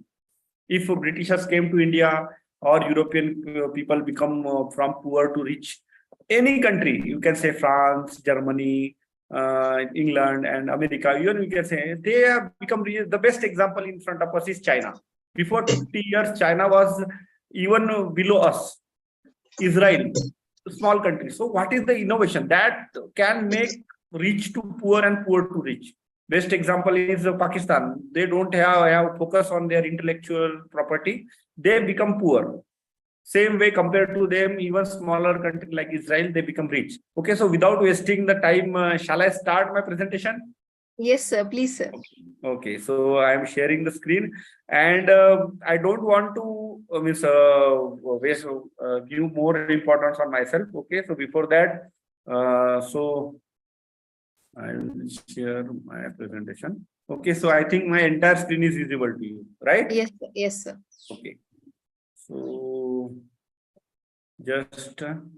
just confirm that when my presentation is complete, entire screen. Just I shared full. Yeah, okay. So now is it visible? Yes, sir. It is visible. So I think your names and everything is also visible. Okay, I need to hide somewhere this. Okay, okay. I think right. This is okay now. Yes, sir. It is visible, sir. Clearly visible, Okay. sir. So now my topic is application of an innovative mindset to solve problems in agriculture. Okay. So, okay. So what are the points I am going to cover? The problems with Indian agriculture, upcoming technologies. Even with problems, I am going to tell the solutions also. Upcoming technologies for innovation in agriculture. Fact about IP in India. Problems with IP systems. My journey with intellectual property. How to develop innovative mindset. So these are the points I am going to cover. So this is the poor farmer. So loan waiver, MSP, and subsidy. These are some, we can say, there are positive sides as well as negative side. If you see that positive side, they are hiding his wounds or his tear cloths.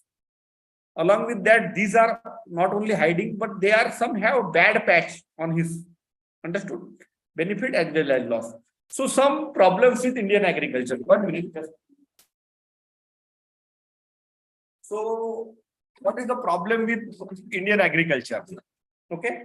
So problem with Indian agriculture is these are some problems like small and fragmented land, rural and urban divide, lack of investment, lack of agriculture, investment in agriculture, so these are some problems. So we are facing. So small fragmented land, because it's divided by between brothers. For father having 1 acre or 1 hectare, brother got half hectare, and his son is getting 1.5 to 5 hectare. Then rural urban divide. So for example, rural area and urban. So there is a clear cut dividation in India. You can see that in urban area, people is style is different. In India, rural entirely different. People in rural area, they are not considering that agriculture as a profession. They simply, as their father has did, they are doing. Okay. Then lack of investment in agriculture, because people are not focusing agriculture as a investment. Okay. Then lack of effective policies. Their government is not preparing effective policies. They don't want. They can consider this problem as a secondary. Okay, they will solve this later. Then negligence in natural resources. Okay, then the excessive intervention on prices. The price of his product can be decided by other people except the farmer. Farmer is not getting chance for deciding his price. Then middleman, biggest problem in India. Okay, then less irrigated area, then lack of mechanization, inadequate storage facilities. Okay, according to this some details they have. damaged stocks around 84% by rice and 14% of wheat. Inadequate transport facility. Then more farm laborers than the farmers. Then subsidy and related issues. What happened? Once you give the subsidy, you get substandard product. If you give subsidy, get substandard products. Middlemen and some agents are getting benefited due to these subsidies. Then minimum support price and related issues. If you give MSP, substandard product, like middleman and other people are getting more benefit compared to if they know that MSP is getting, middleman will purchase in bulk and they will sell to government. This is happened. Then misguided research. One best example. You go to any university, you will find hundreds of theses on optimum fertilizer dose for XYZ crop. One student will come with 10, 20, 30. Another will come with 15, 10, 45. Third one will come with 25. And then goes on. Last 100 years, they not got optimum fertilizer dose. Then what is this research? Such research should be thrown in the dustbin. What you are doing? Something different. No, nothing is there. Another example, optimum sowing date. One thesis will come with 22 July, 22nd July. Another thesis will come with 23rd July. Another research paper will come with 23rd. So it will goes and like same with the spacing, same with irrigation. This is just example I am giving. So such types of research, should not be allowed. Last year they did nothing, everything new. There should be third party or like ICR should intervene in this. Your entire university research will go to ICR topics. ICR will finalize, yes, these are okay, these are not okay. Because same work is done by another university, same work is done by another university, same work done by next batch.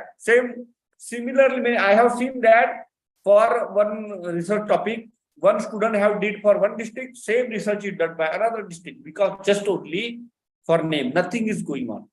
Okay, so then dependency on monsoon, then efficiency of farmer producer organization. There is no some solutions. Small and fragmented solutions promote land consideration and land leasing.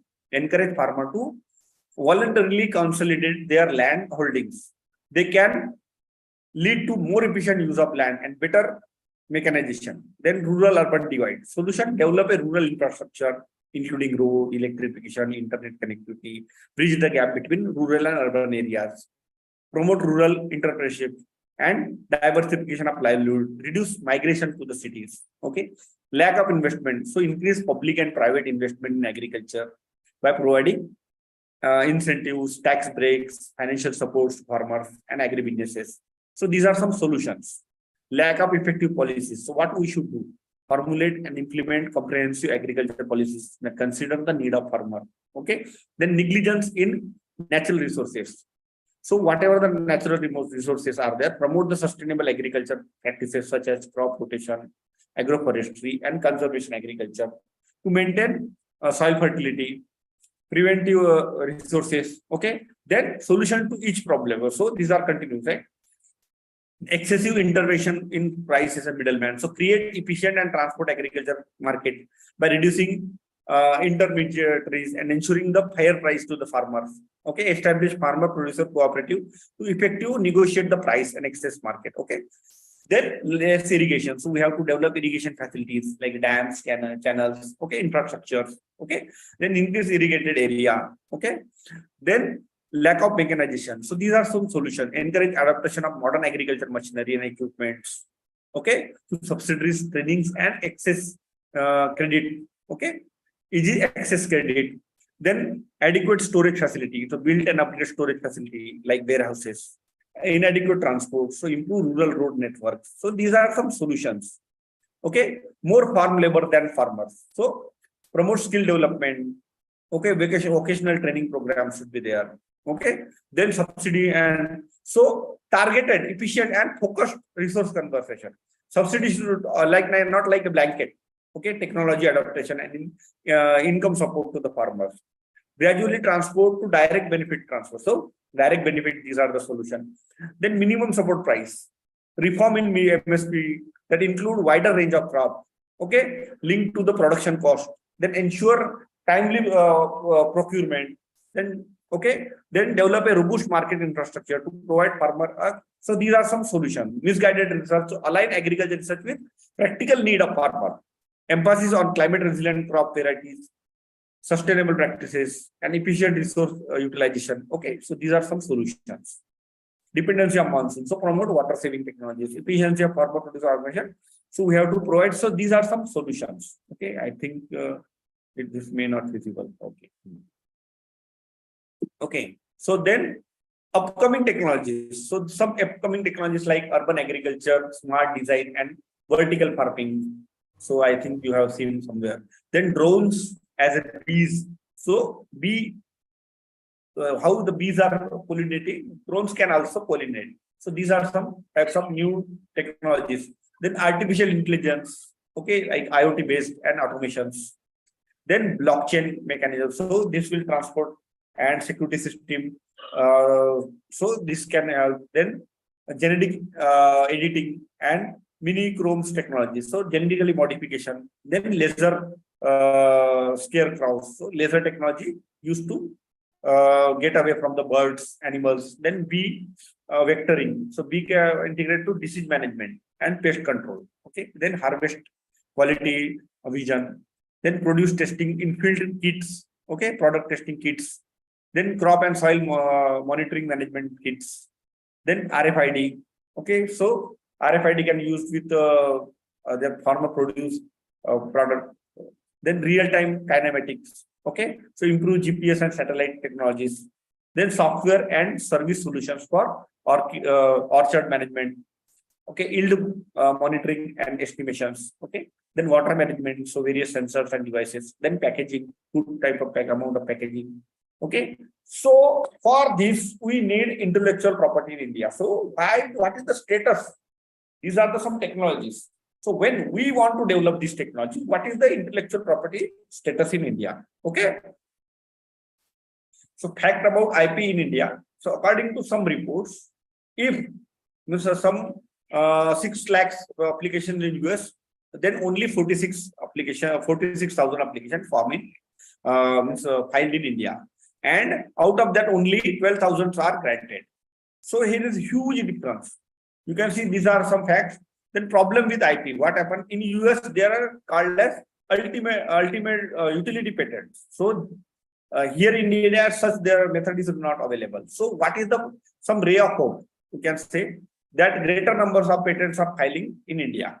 So here on the table wise, I want to explain that. Look at that. In 2016, China was having 13 lakhs almost. Okay, 13 lakhs. But India, how much? 45,000. And granted 9,000 only. So they are granting 4 lakhs and India granting only 10. One patent I filed on 2013. I got that in 2021. Okay, 2013 and 2021. How much? You can imagine that it is taking almost 7 to 8 years in India. One patent I filed in 2016. 16-17, and till date I have not received that patent. Everything is over. They are just wasting the time. Okay. So after that, automatically 20-year period, half year is already they wasted, half period and half period. So what is the value of that? Okay. So here look at that in 2000, but there is a gradual increase, step by step, they are increasing.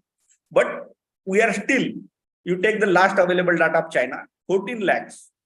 5 lakh granted, but India 56,000 in thousands. Okay, so how many times? Almost they have almost, we can say, not 10 times, 20 times, 30 times compared to India. So how I develop myself? Okay, now you have listened, might be that the anchor have explained everything detail about many patents. So I want to explain how I started, that you should get some idea how to start. So during my 7th standard, these toys might be, have anybody have seen such types of toy?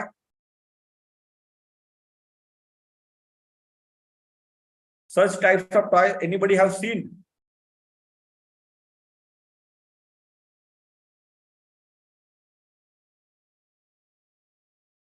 Am I audible? Am I Yes, sir. audible? Yes, Okay. sir. Okay. So have anybody seen such types of toy? No, sir. Okay. So this is during when we were in childhood.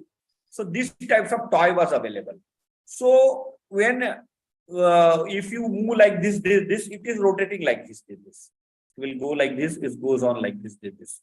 So what I did, I increased the gap between two poles and I placed this on the top of this with the bamboo stick, and I placed some sticks here, some cards. With the help of wind, it was rotating. It was going like this. So I came to idea that why can we use the wind speed, recording for wind speed. But actually it was another instrument was available, but this type. Secondly, so this is curiosity. So what happened during my 11th standard, somebody have seen this laser flashlight? Yes, sir. Okay. So there were in the front of this, their cover is there, cover. So what happened, I did place this in flashlight, okay, here, and I put one firecracker, and once it was going like this. I observed that I place here. Why it is going here? Then I came to know that due to that Newton's third law of motion. So when gun is fired, it exerts a force. So what I did, I started one experiment. I placed this rod. I welded this like this, and I placed like this. So when I fire, it was coming this. So with this, I 1 minute. Why this? Why this? Okay. I want to stop this. How it is? Just okay. Leave it.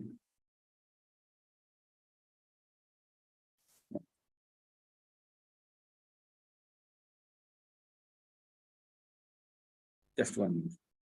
Okay, leave it. It's going. Can I hide this? Can anybody tell me? Can I hide this? Which one, sir? This line upper tables. This. Yeah, you can hide it, sir. How? Sir, can you back? Can you Okay, just okay, go okay. one step back? Yeah. Okay. Leave it. So what happened? I prepared this experiment and I placed this experiment. Oh my God. Can I close this? Is it possible to close? Yes, sir. Can you just go one step back because it's I cannot see your presentation, sir. It's slideshow mode now. So can you just go one step back where I can see all your slides, sir? All Just- my slides. Just to switch off your Yes, slideshow. yes. Yeah. Now, sir. Now So what I have to do? so now whichever slide you want to hide, sir, just click on that slide. No. I want to hide this line. This table, this entire mute and everything. Okay. You mean the blue portion on both the sides of this particular slide, like that, sir? No. Mute, stop video, security. This portion I want to hide. That we cannot see, sir. Okay, then there will be Okay, one you option. cannot see, na? Okay, Yes, sir. okay. No, okay, we no cannot problem. see. No problem. Okay, sir. Okay, please continue, sir. Okay. Okay. So I thought that it's visible to you. Okay, sorry to interrupt you. Okay. That's fine, So what sir. Please. happened? And I did experiment and I got first prize for moving experiment, Chalit Prayog, Pratham Paritoshik, during my annual science exhibition. So what happened? It encouraged me to about doing practical experiment, how to search science in everyday life, how to develop innovative mindset in every aspect of life, how to apply scientific principles, how observations are important in science. And I decided to study about innovations, patent, and started reading about the innovations. Okay. So this is my journey. So my journey with intellectual property. So I did file first patent for Sunshine Solar Azimuth Angle Recorder and Dual Axis Tracker. This is a granted patent. So what was the objective? To develop a device for measuring solar azimuth angle, then other parameters, and then send this observation to computer, and then send this observation to solar tracker, dual axis solar tracker. So I thought that I should prepare one big building, okay, like this. Okay, this was the concept. Then one person will come, enter inside. It will record where the light is falling. Okay. but it was practically impossible because it will, so hence I decided to prepare a small size. So this is a practically impossible. So I prepared one conceptual design like this and like this. And I went to CNC machine 3-axis and then I made some holes. So what was the concept? When light will fall on any of these sensors, it will record azimuth angle, it will record altitude angle. So I am getting, for example, light will fall here 140 and altitude angle is 40. So like this. So it was the small concept. So here intellectual, this was IC design I prepared. Okay, integrated circuit design. So you can see that each one is like this. Okay, so close view of this. So it was very complex 325 LDR sensor was there. Okay, so it is a wooden structure before fixing LDR. So it was looking like this. I personally inserted each sensor in each hole. Okay, so after testing, I found that some light is passing from. So I placed like this final view, and all observations are recorded on this. Okay, so in MS Access that files are down getting. So then they are sending this observation to dual axis tracking. Okay, so this is finally. So you can see this one video. This instrument is totally automatic. Hence, there is no labor required for operating this instrument. It automatically measures solar azimuth angle, solar altitude angle, solar zenith angle, solar intensity, and duration of bright sun rays. Let us see the advantages of this instrument. It stores observation automatically in separate files in single or multiple computers or in data loggers. All observations are in digital format, hence it is easy to store and transfer for footage. Azimuth and altitude angle axis tracker, position of solar panel, perpendicular. Okay, so what happened? Then this patent is granted. So I filed this patent in 2013 and I granted it. This is granted in 2020. So almost 7 years. Okay, so more than 7 years. So this is a slow Indian patent system. Pardon? Hello? Any problem? Okay. So then second. Excuse me. Any problem? Excuse me. Somebody should switch off his mic. Okay. Okay. So then case study 2, wind elevation angle. So can anybody tell me what is the mean by wind?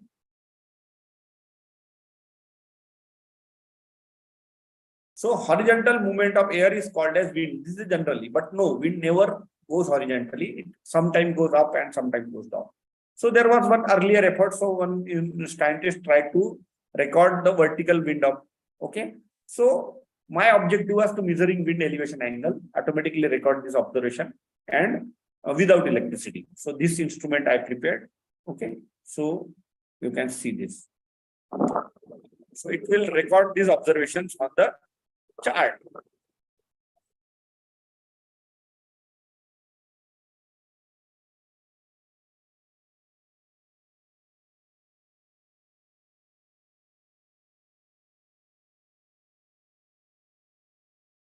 Okay, so it was recording on the chart.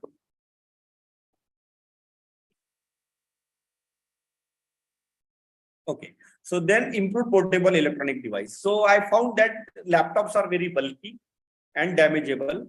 So an improved electronic device concept I prepared. So present invention is related to okay, it's related to improved portable electronic device. Okay, so I think my camera, nobody have told me, sir, your camera is not looking. Okay.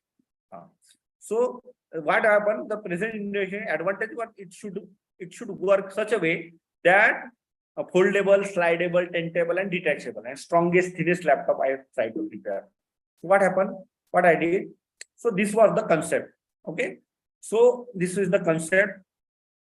So here you can see that it was it should compact. So what I did, I prepared this demo piece. Okay. Then like this. So here you can see that it is slimmest, strongest, lightest, and prettiest. It can work as a tablet, laptop, reading mode, scrolling mode. It should be slidable, tintable, detachable, foldable. It should protect front screen, back screen. So no separate stand required, no keyboard required, no mouse required, no protective cover required. So solution was simple. It should be simple. It should look like normal. So people should accept them. Okay. So then what happened? Third apparatus I prepared, that mosquito eradicating apparatus. So what happened? So here one thing I want to bring them down. Okay. So what happened here? Can anybody tell me that how mosquitoes are attacking the human being? Can anybody tell me how they find in this room which location human is there? Can anybody tell me?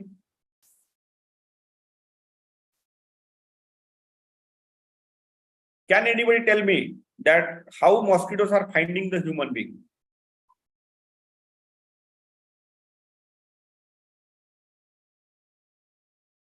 Okay, tell me. Somebody is Mukesh Kumar. Okay, tell me, Mukesh Kumar. Hello, I'm audible, Yes. sir. Yes. Tell me. Thou identified through sound waves, like through sound sensor, sounds sensor through body parts. No. Because mosquito have very limited energy. They cannot waste their energy on the basis of sound or something. They should need exact, accurate information. Is it a smell? Smell is partially correct answer. Tell me. Hair, human CO2, hair? sir. CO2, right answer. Okay, so what happened that human CO2 is coming out of the nose. So people, that mosquito will detect that CO2 and it will get that as a prey. Means they will attack on human being. Okay, so based on the whatever the human exhalation means that way what human intake and exhaust, that is detected by the mosquito. Okay, so what happened? People have tried many things like preparing the yeast or cylinder or this, but it is not possible to put one cylinder. It's a very costly CO2 cylinder or preparing the yeast. So can anybody tell me what is the easiest solution?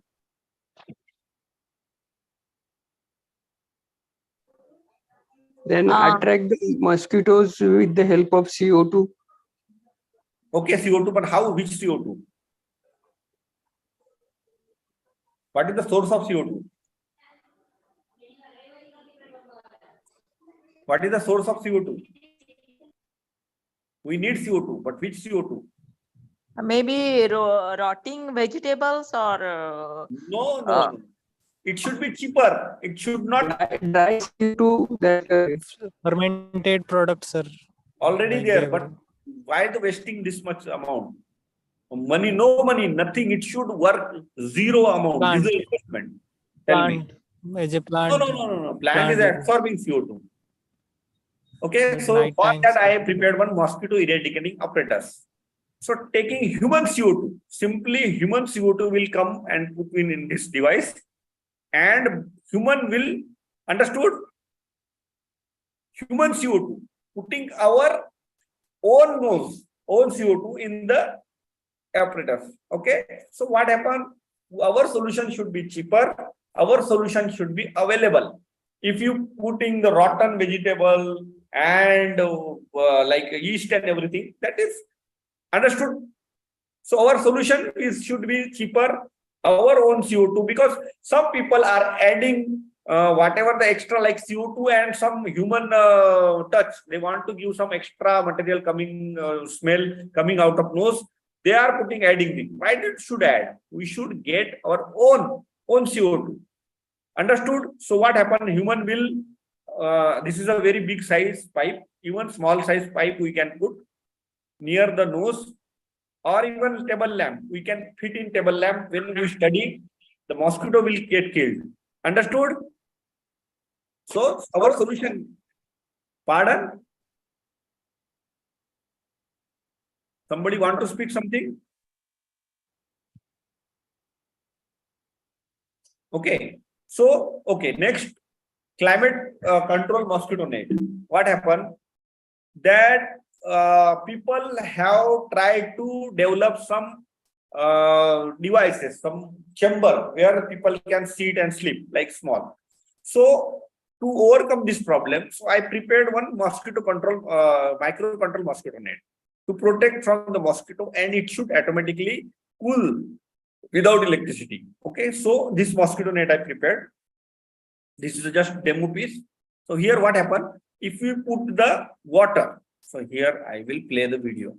I think Hindi is understood by everyone. बिजली की कमी और बिजली की बढ़ती मांग के कारण बिजली कटौती और लोड शेडिंग की समस्या आज भी कई लोगों को परेशान कर रही है और इसमें और इजाफा किया है ग्लोबल वार्मिंग ने। गर्मी के दिनों में एयर कंडीशनर प्रति घंटे औसतन 1 से 2 यूनिट बिजली की खपत करता है, जो आम आदमी के बजट के बाहर है और कई जिले सूखे से पीड़ित हैं।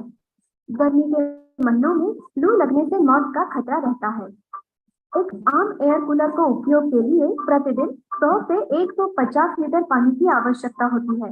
इसके अलावा रात में एक महत्वपूर्ण समस्या यानी मच्छर नींद में बाधा डालते हैं और डेंगू, मलेरिया, चिकनगुनिया जैसी कई बीमारियों का कारण भी बनते हैं।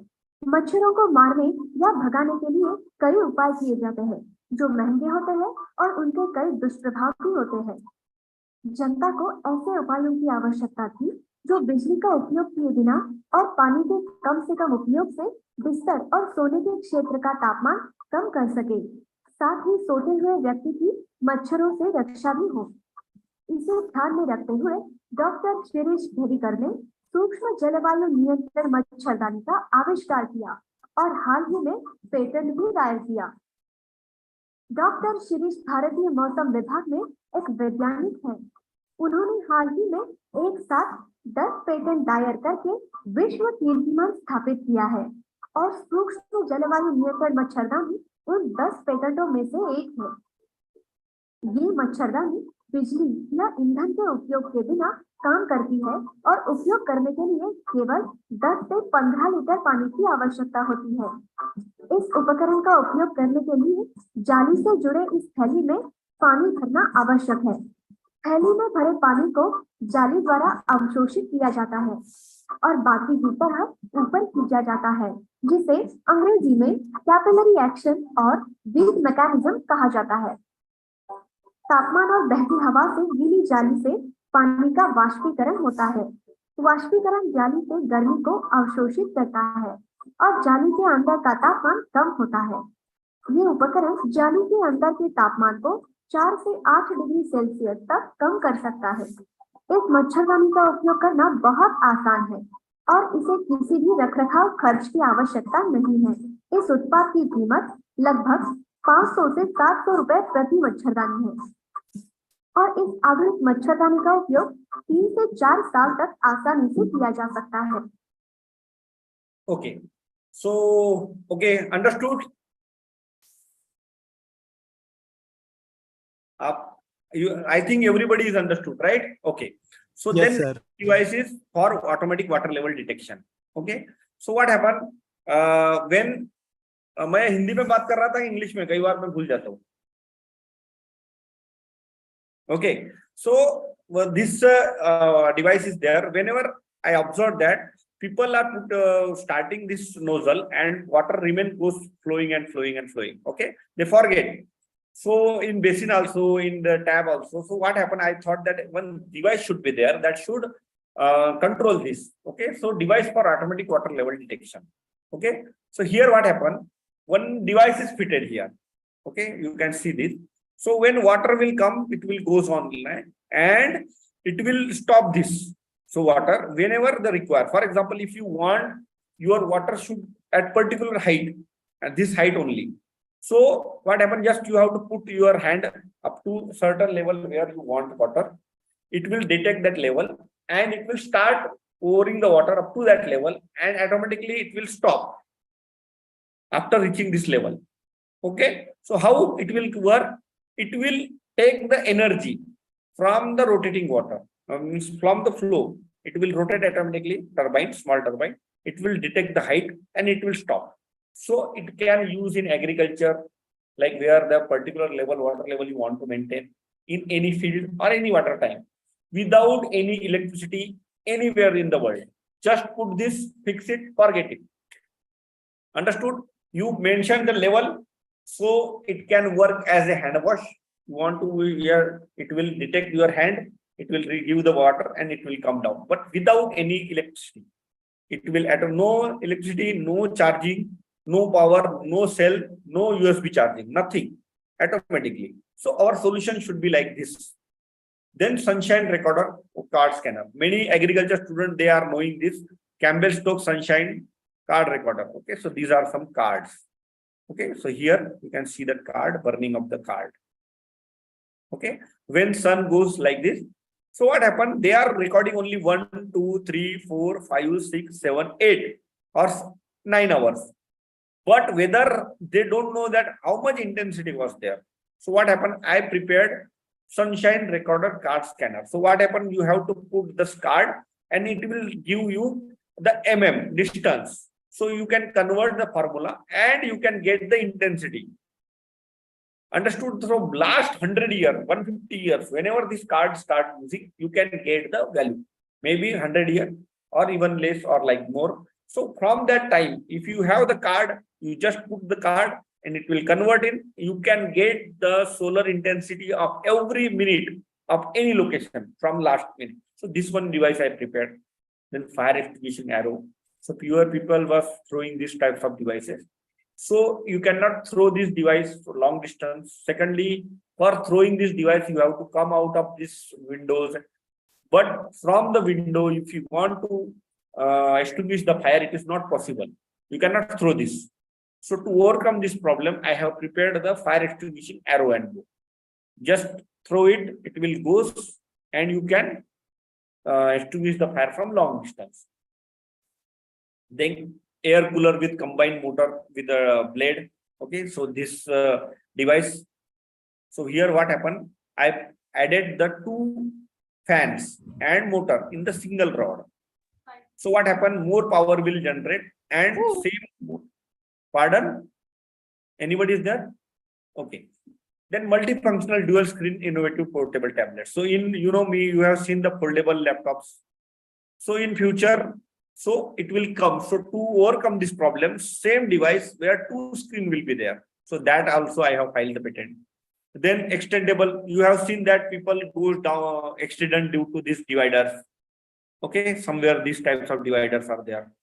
Some vehicles are attacking. To overcome this problem, I have prepared automatic, extendable and sinkable divider. So it will go hide in road, it will come out. Look at that, I will show you. It will goes on the road, it will match with the road, only 2 centimeters, and it will come down, come out like a road divider. Okay, so this is one. Then instrument for recording wind attributes. So same device.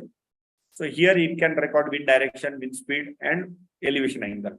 Then solar tracking with inbuilt LED. So this one device where solar tracking panel without with inbuilt LED. So here, so previously you have seen that.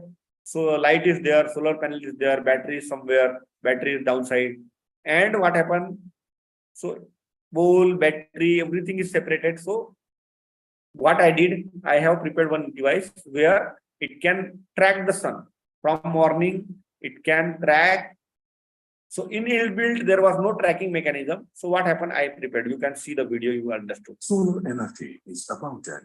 Renewable and solar energy technology evolved in recent years. Fixed solar panels are not able to collect solar energy throughout the day, whereas tracking systems offer greater levels of energy output compared to fixed solar panels because they can follow the sun's movements. Some recent studies found that a single-axis tracking panel produced 40% higher power output than a fixed solar panel. The conventional solar street lighting system needs separate LED lights, poles, solar panel packets, battery boxes, and interconnecting cables. Similarly, Solar trackers are usually made up of many moving parts and are always prone to break. This leads to higher manufacturing and maintenance costs. Smart solar tracking street light system. Smart solar tracking street light is invented by Dr. Shirish Icar, who is a scientist in the India Meteorological Department and also filed for patent. Recently made a world record by individually filing 10 patents in a single day. And the smart solar tracking street light is one of these 10 patents. This is an active tracker type of single axis tracking system, which means it tracks the position of the sun throughout the day and returns to its initial position during darkness, especially during cloudy days. When the first light appears, sensors notice it and tilt toward the direction of upcoming light. It continues to follow the sun till dusk by the making 180-degree angle of rotation. The special feature of this device is that during the night as well as cloudy days, solar panels return to their initial position. The smart solar tracker is waterproof and can be operated even from a 10-meter distance with the help of a dedicated remote controller. One more special feature of this device is motion sensor.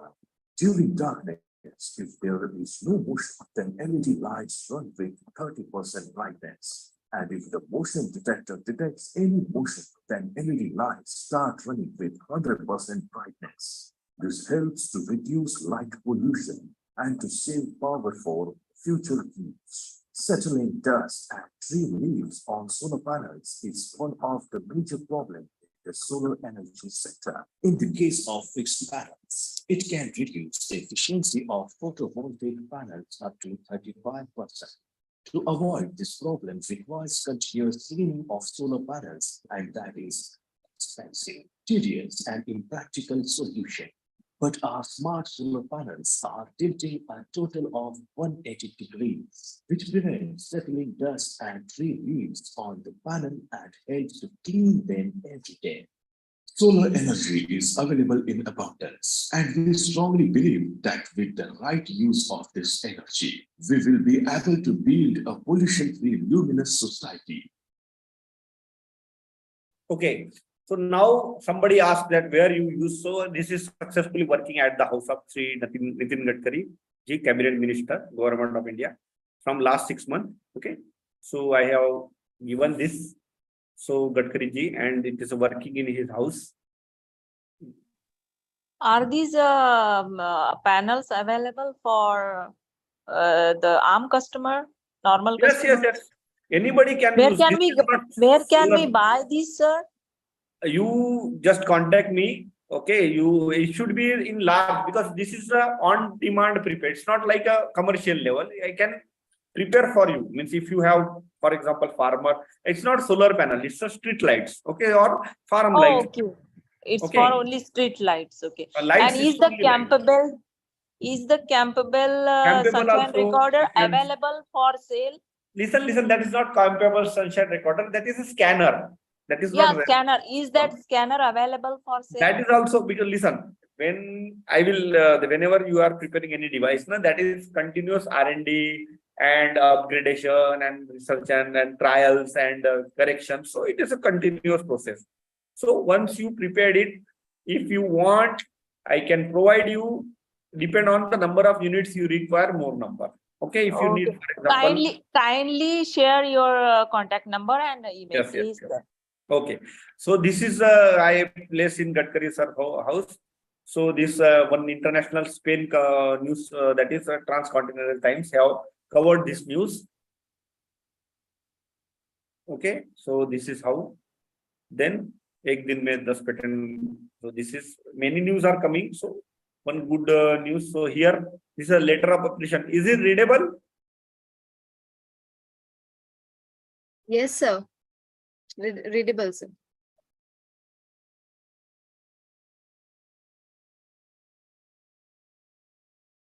Okay, so this is how they have used it and they are using it and they have given this appreciation letter.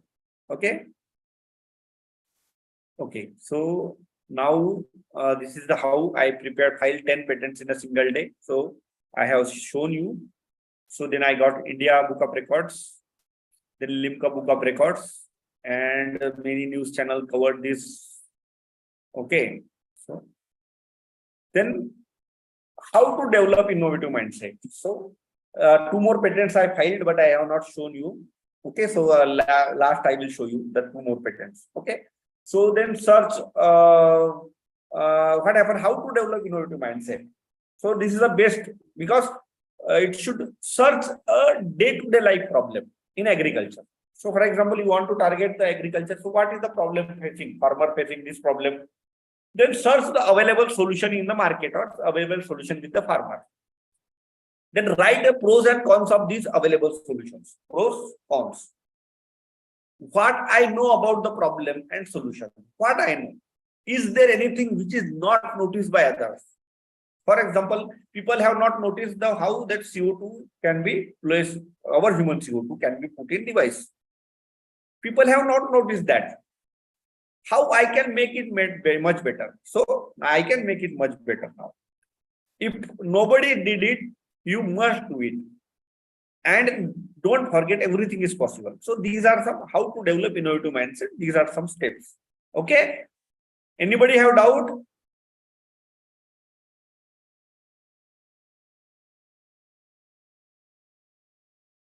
Am I audible? Yes, sir. Okay. So be in continuously, that I should not. Okay. So, okay, 1 minute. Let me chart. Okay. Then how to develop innovative mindset to the how to develop innovative mindset in students. Okay. So, so what happened? It starts with early childhood. Curiosity should be continued. Parents, teachers should encourage them. Take them to the mechanic or repair shops, encourage them to do experiments, show them the YouTube videos, ask solutions for the problem, appreciate their efforts. So not only students, so childs and even graduate students. So teachers should take them to the mechanical shop or anywhere where they can develop their, appreciate their efforts. For example, ask the problem.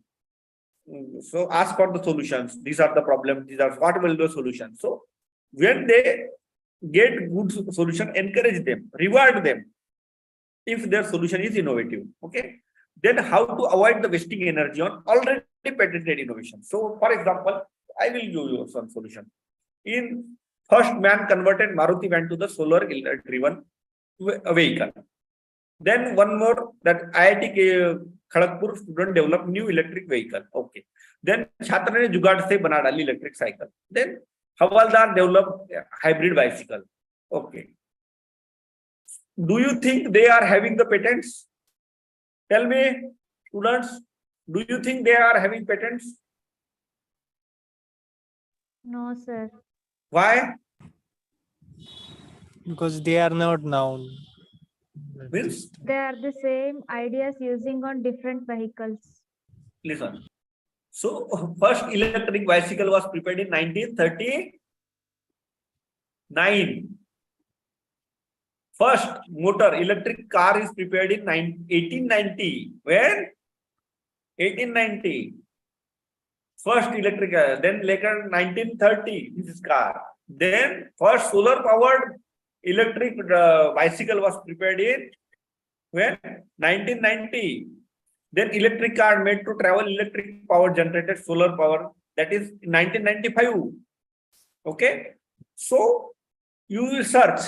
Okay. So how to search the existing patents? So for example, here I will write solar bicycle. I will get details about solar bicycle. Okay. So I think I have to, then now I click on any patent. So they will, detail will give solar bicycle. What is the solar bicycle? Details of particular patent. Okay. So understood now? Go to Google patents, write whatever in your idea is there in mind. Just put it. You will get details of this. If it is not available, well and good. If it is available, go through these ideas and check what is your idea. I am just example I am giving solar bicycle. Just example. Insecticide or pesticide or anything. any protective cover or anything you came, that you put here. You will get ideas, compare them. You can even go to patentscope.com. There you can put your example, solar bicycle. You will get a lot of patents ideas. Then how to file patents for innovations. So for example, very simple. I will make sure that out of your entire, how many current strength is there? 115 participants are there, right? Okay. So out of you, I am sure that at least 10 people can file the patents. Okay. So I think everybody can file, but at least 10 people will definitely file. So what happens? You prepare your ideas. You write your ideas one by one, like this, like this, like this, like this, like this. Prepare one folder, each folder for each idea. Put your photos in that. Whatever the photos you have, put their photos. Whatever the downloaded or actually you did, then write some prior art. What was the already filed patent? Just prepare one folder for them. Then write up. In write up, you should write up what is their ideas, what is this, what is this. So in write up, you have to write this form number 2, name, field of inventions. Okay. So in form number 2, title of invention, applicant in detail, field of invention. You can download the form number 2 for patent website. It is easily available. Okay. Then title of invention, applicant details, field of invention, background. There are disadvantages in existing product. What are the disadvantages? Detailed description of your invention, advantages of your solution, main claims, subsidiary claims, abstract, photos, images, and this, like you prepare this. Okay. Then can anybody tell me what will be the question here? Answer will be, being a farmer, tell me.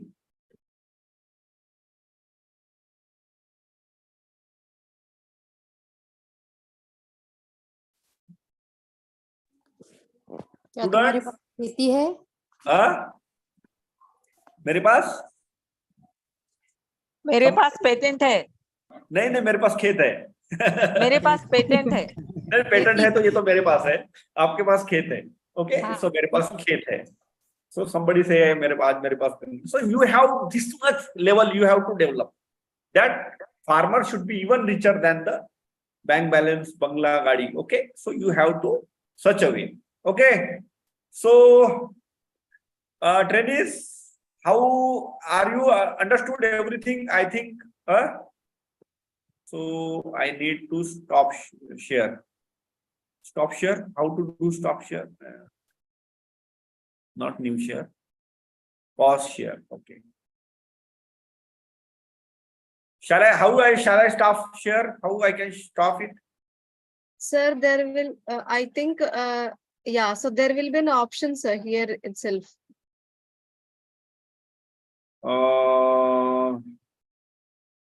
Advanced sharing option.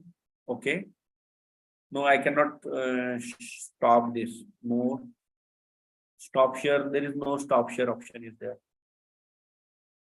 Sir, the window that you have opened there only itself, there will be an option in the bottom side. No, they are saying new share. Actually, problem is that they are saying new share option. That's fine, sir. That's fine. Sir, actually, after this, we need to leave this meeting. So automatically it will stop sharing, sir. So no problem, sir. Okay. So, okay, but I cannot visualize the participant. What's the problem? Okay. So I think I also okay. So anybody having any problem? Stop sharing is there. Yes, stop. I found it. Okay. So anybody have any problem? Everybody, I think, understood. How was the presentation? It was wonderful, sir. It was wonderful presentation. Such an engaging session it was. So I request all the participants, if they have any questions or queries, they can definitely unmute themselves and ask, or otherwise can put in the chat box also, sir. Sir, contact email ID or number. Okay, I will share. That is no problem. Okay, then that is not a solution problem. Tell me. Sir, road divider pattern explained, sir, again, sir. Okay, road divider pattern you want to get explained. Okay. Listen, you have seen that white patches on the road. Have you seen? Yes, sir. Yes. Okay, so what happened that road dividers are there, no? That will people are putting the dividers by hand, or there are already built dividers are there. That one sided traffic will come with left hand, one side will come with right hand. Understood? Yes, sir. Yes, so sir. what Yes, sir. happened? Road divider will match with the road. It will look like a white patches on the road. But whenever you require, it will come out automatically and it will make the boxes like this, square boxes. Okay. So automatically what Yes, happened? The accident, whenever you require, for example, you want to prepare one separate part for the ambulance, or there is a road divider where you want to divide the road into different 2 road, 3 road, 4 road, or single road, or like that. So it will remain hidden in the road. Your bike or car will go on them, no problem. But whenever you require, just by clicking, it will come out.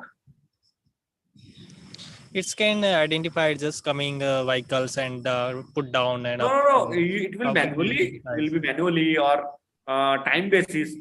Either it will be manually or based on the time. It will come out. Understood? Yes, sir. Yes, sir. Okay. Thank so you. one more device I want to show you. Okay.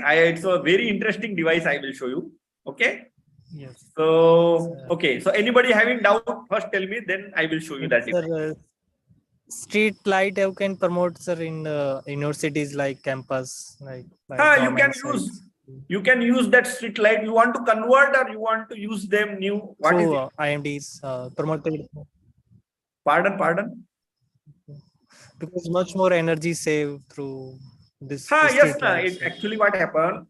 Government recommending 10 watt for 70 watt panel, big size panel, table size panel for 10 watt.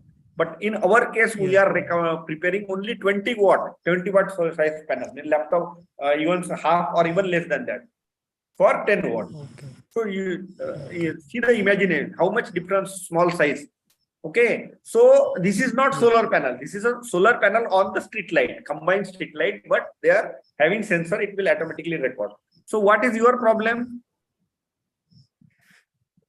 What do you want? What do you want to do?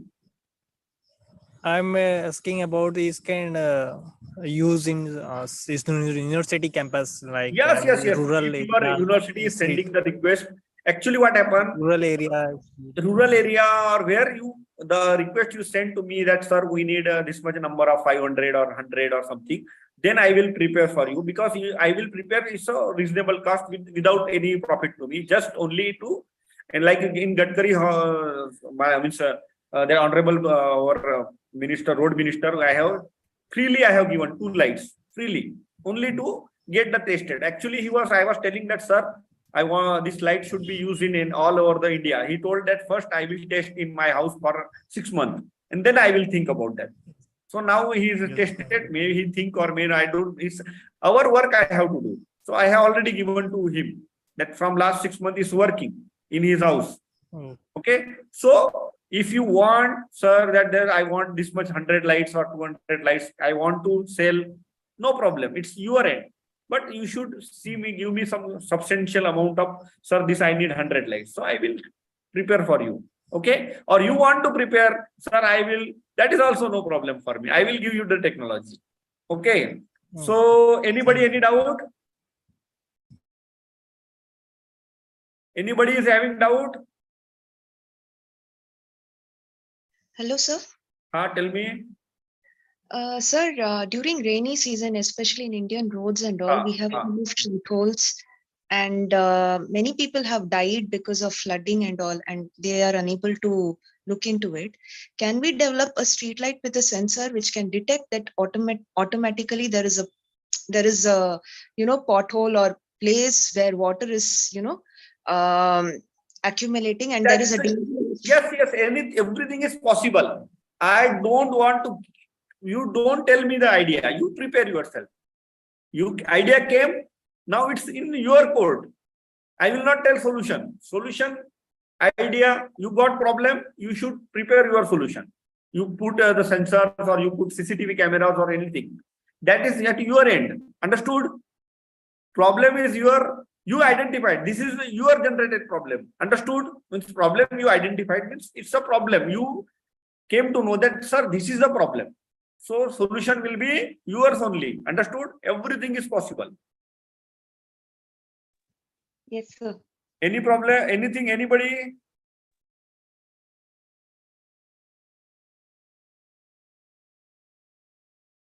Anybody having any question?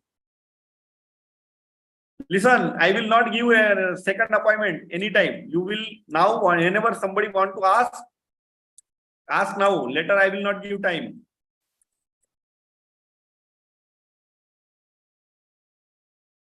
Okay, so Hello. I think, tell me. Sir, IMD Pune, any trainings provide for this type? No, it's my personal. IMD Pune is not providing such types of training. We will provide training on climate and weather only. Okay. So I think the questions are over, right? Yes, sir. Okay. So now I am sharing the screen. One more good thing I want to show you. Anybody have seen this solar panel cleaning robot? Have anybody seen this solar panel cleaning robot? No, sir. Okay. Have you heard about it? People are using robots for cleaning the solar panel. Yes, okay? sir. Yes, sir. Okay. So because there are dust are accumulating. So what they are doing, they are putting the solar panel itself on the solar panel cleaning device. The solution itself having problem because they are using the solar panel to clean the solar panel cleaning device, right? Then who will clean this? Who will clean this? Manual only. And what is the cost of this device? Can anybody tell me?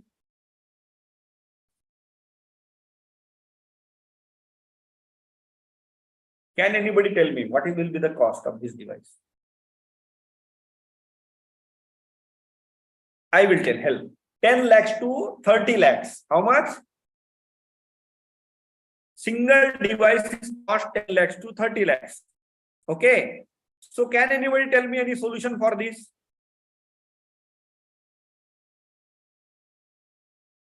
Can anybody tell me solution? Okay. So I think nobody has the solutions now. Okay. So what I did, I prepared one device. I think this is a very highlight. Okay. So I prepared one device. I prepared own robot for myself, means by me. Okay. So this robot will use wind power. Okay. Wind power, and it will rotate the it will clean the panels. Okay. You can see this. Okay. So what happened here? You can see that end here.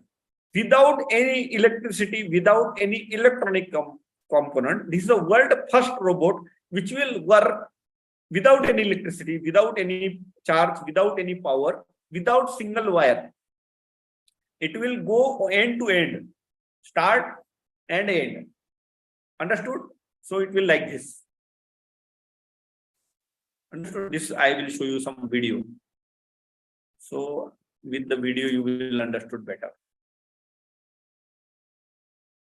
Okay.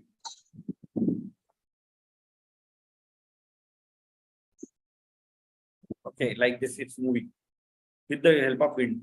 So what the okay. So what happened here? You can see this. Here it will rotate. Once this will rotate, it will move. Okay. So this is device. So when you get the problem was that it was costly. So you have to reduce the cost. It is having the problem. Battery cannot sustain to bad weather, like 70 degrees. Sometimes solar panel temperature goes 70 degrees. Batteries goes destroyed. Electronic circuit gets destroyed. So prepare such a solution. So it is how much cost. Student can tell anybody that how much cost of this device, possible cost, manufacturing cost. 10,000 that is 30 to lakhs. 50,000. Pardon? 10,000 to 50,000. Yes, 10,000 to 20,000. So 20 lakhs. Where is the 20 lakhs and where is the 10,000? 1% cost. 1% only. Understood? Our solution should be simple. Problem should be identified. Though what is the problem, and that we have to give the solutions. Anybody? Any question?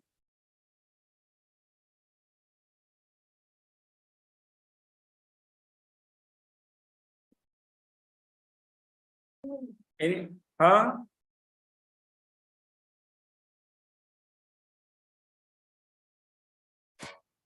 Sir, can you take such lectures more in PDKV? More in? In PDKV Akola, not virtually. Okay, virtually or actually? I have to come virtually. Actually, in your presence. Okay, I am already a student of this PDKV Akola. Okay, I did my BSc and MSc. My BSc I did from PDKV Akola. I was research associate. And may I know your good name? Yes, sir. I'm Neha Kade. And sir, actually from this year, PDKV take an initiative that post-graduation diploma in organic certification has started. Okay, like that Khare sir is there, right? Yes, Khare sir, and most active personality is Nitin Konde sir. I think you may know him. Yes, I know Khare sir and I know both them, I know. Yes, sir. So we are interested and very glad to talk to you that you are in PDKV and we are your juniors. Okay, no problem. Okay, that I can come there. No, if you invite your institute, invite. Already I worked 2 years there as a research associate after doing my MSc. I did my BSc from Nagpur Agriculture College. Okay, so I am the alumni of PDKV. Okay, so where you take education does not matter. What you after getting degree, don't run for the job. Actually, हा एक first course आहे असा जो whole India लेवलवर आपण इकोसर्टशी collaboration करून you talk in Hindi that others should understood Hindi or English. Okay. Yes, no problem. Sir, this is the first course in India actually. Which one? Organic certification you are talking about? Yes, organic certification, that is post graduation diploma in organic certification. Yes. And and good thing is that the course is only on Sunday and Sunday.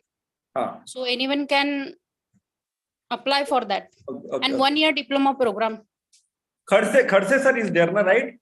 Yes, sir. I have worked for 2 years as an agriculture assistant under Khadse sir. Yes. So this idea is by Khadse sir only. By mistake I told Khare sir. Actually, he's Khadse, right? Yes, sir. Okay. So anybody having, okay, no problem. Welcome. I will come there. No problem if you invite me. Anybody having any doubt?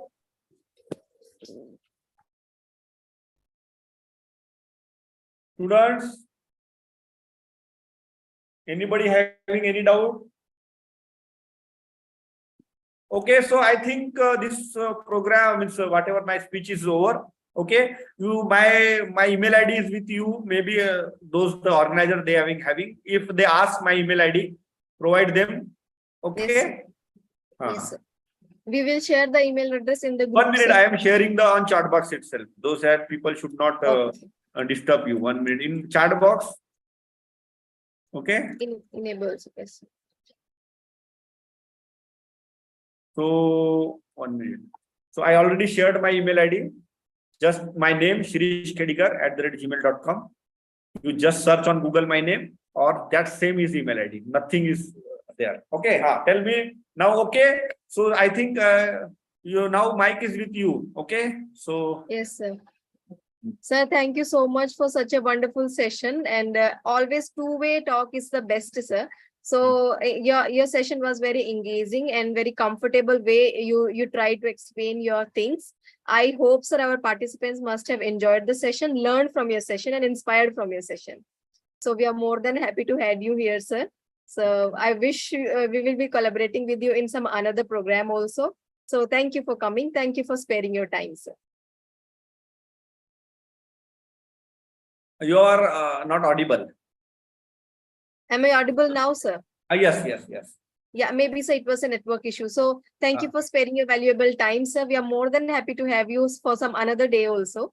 Yes, so it was very inspiring, sir, and our participants must have enjoyed the session. So on the behalf of Team Just Agriculture and our participant, I thank you once again, sir. Thank you. Thank you, May I know the feedback from student? Any listen? I want to know the feedback. Their feedback also. Sure, sir. If anybody wants to say something, they can definitely unmute themselves and say. Yes, sir. I'm audible, sir? Yes, you are audible. Yes. Sir, your lectures today is very excellent, and I am thankful to you, sir. I am here today. And now, previous with this lecture, also I am Dr. HB, sir, for today lectures in organized evening time in BHU, sir. So, well, this patent filed in India. Patent in India is very poor nowadays, so it is a big challenge, and we will. No, India is not poor. India is not poor. The wealth is not distributed. Like to China, No, foreigners it's not also. like that. Listen. Listen, it's in your hand how you make the India as a great or rich country. Okay? Don't tell that India is poor. Who told you? If India is poor or India was poor, then why Britishers came to India? Just for traveling. That's why natural resources, use of natural resources, our country. They came only to just for traveling. They have spent this much 300 years here only to time pass. No, they have looted us. But till now, they are enough. From last 200,000 years, people are coming here, invading, taking our whatever you are seeing in Europe now. 50% is India's property only. Okay, so don't worry, India is not poor. Never tell like that. We are not poor. We are very rich in culture, rich in money, as well as now, sooner or later, India will be the richest country in the world. Listen, now that is in your hand. What is your contribution? Tell me, what is your contribution? That is important. Okay, so never think wrong. You make it positive. If you say I will fail, you will fail. If you say I will pass, you will pass. Okay, so that is only. Sir, tell me any next one. Thank you, sir.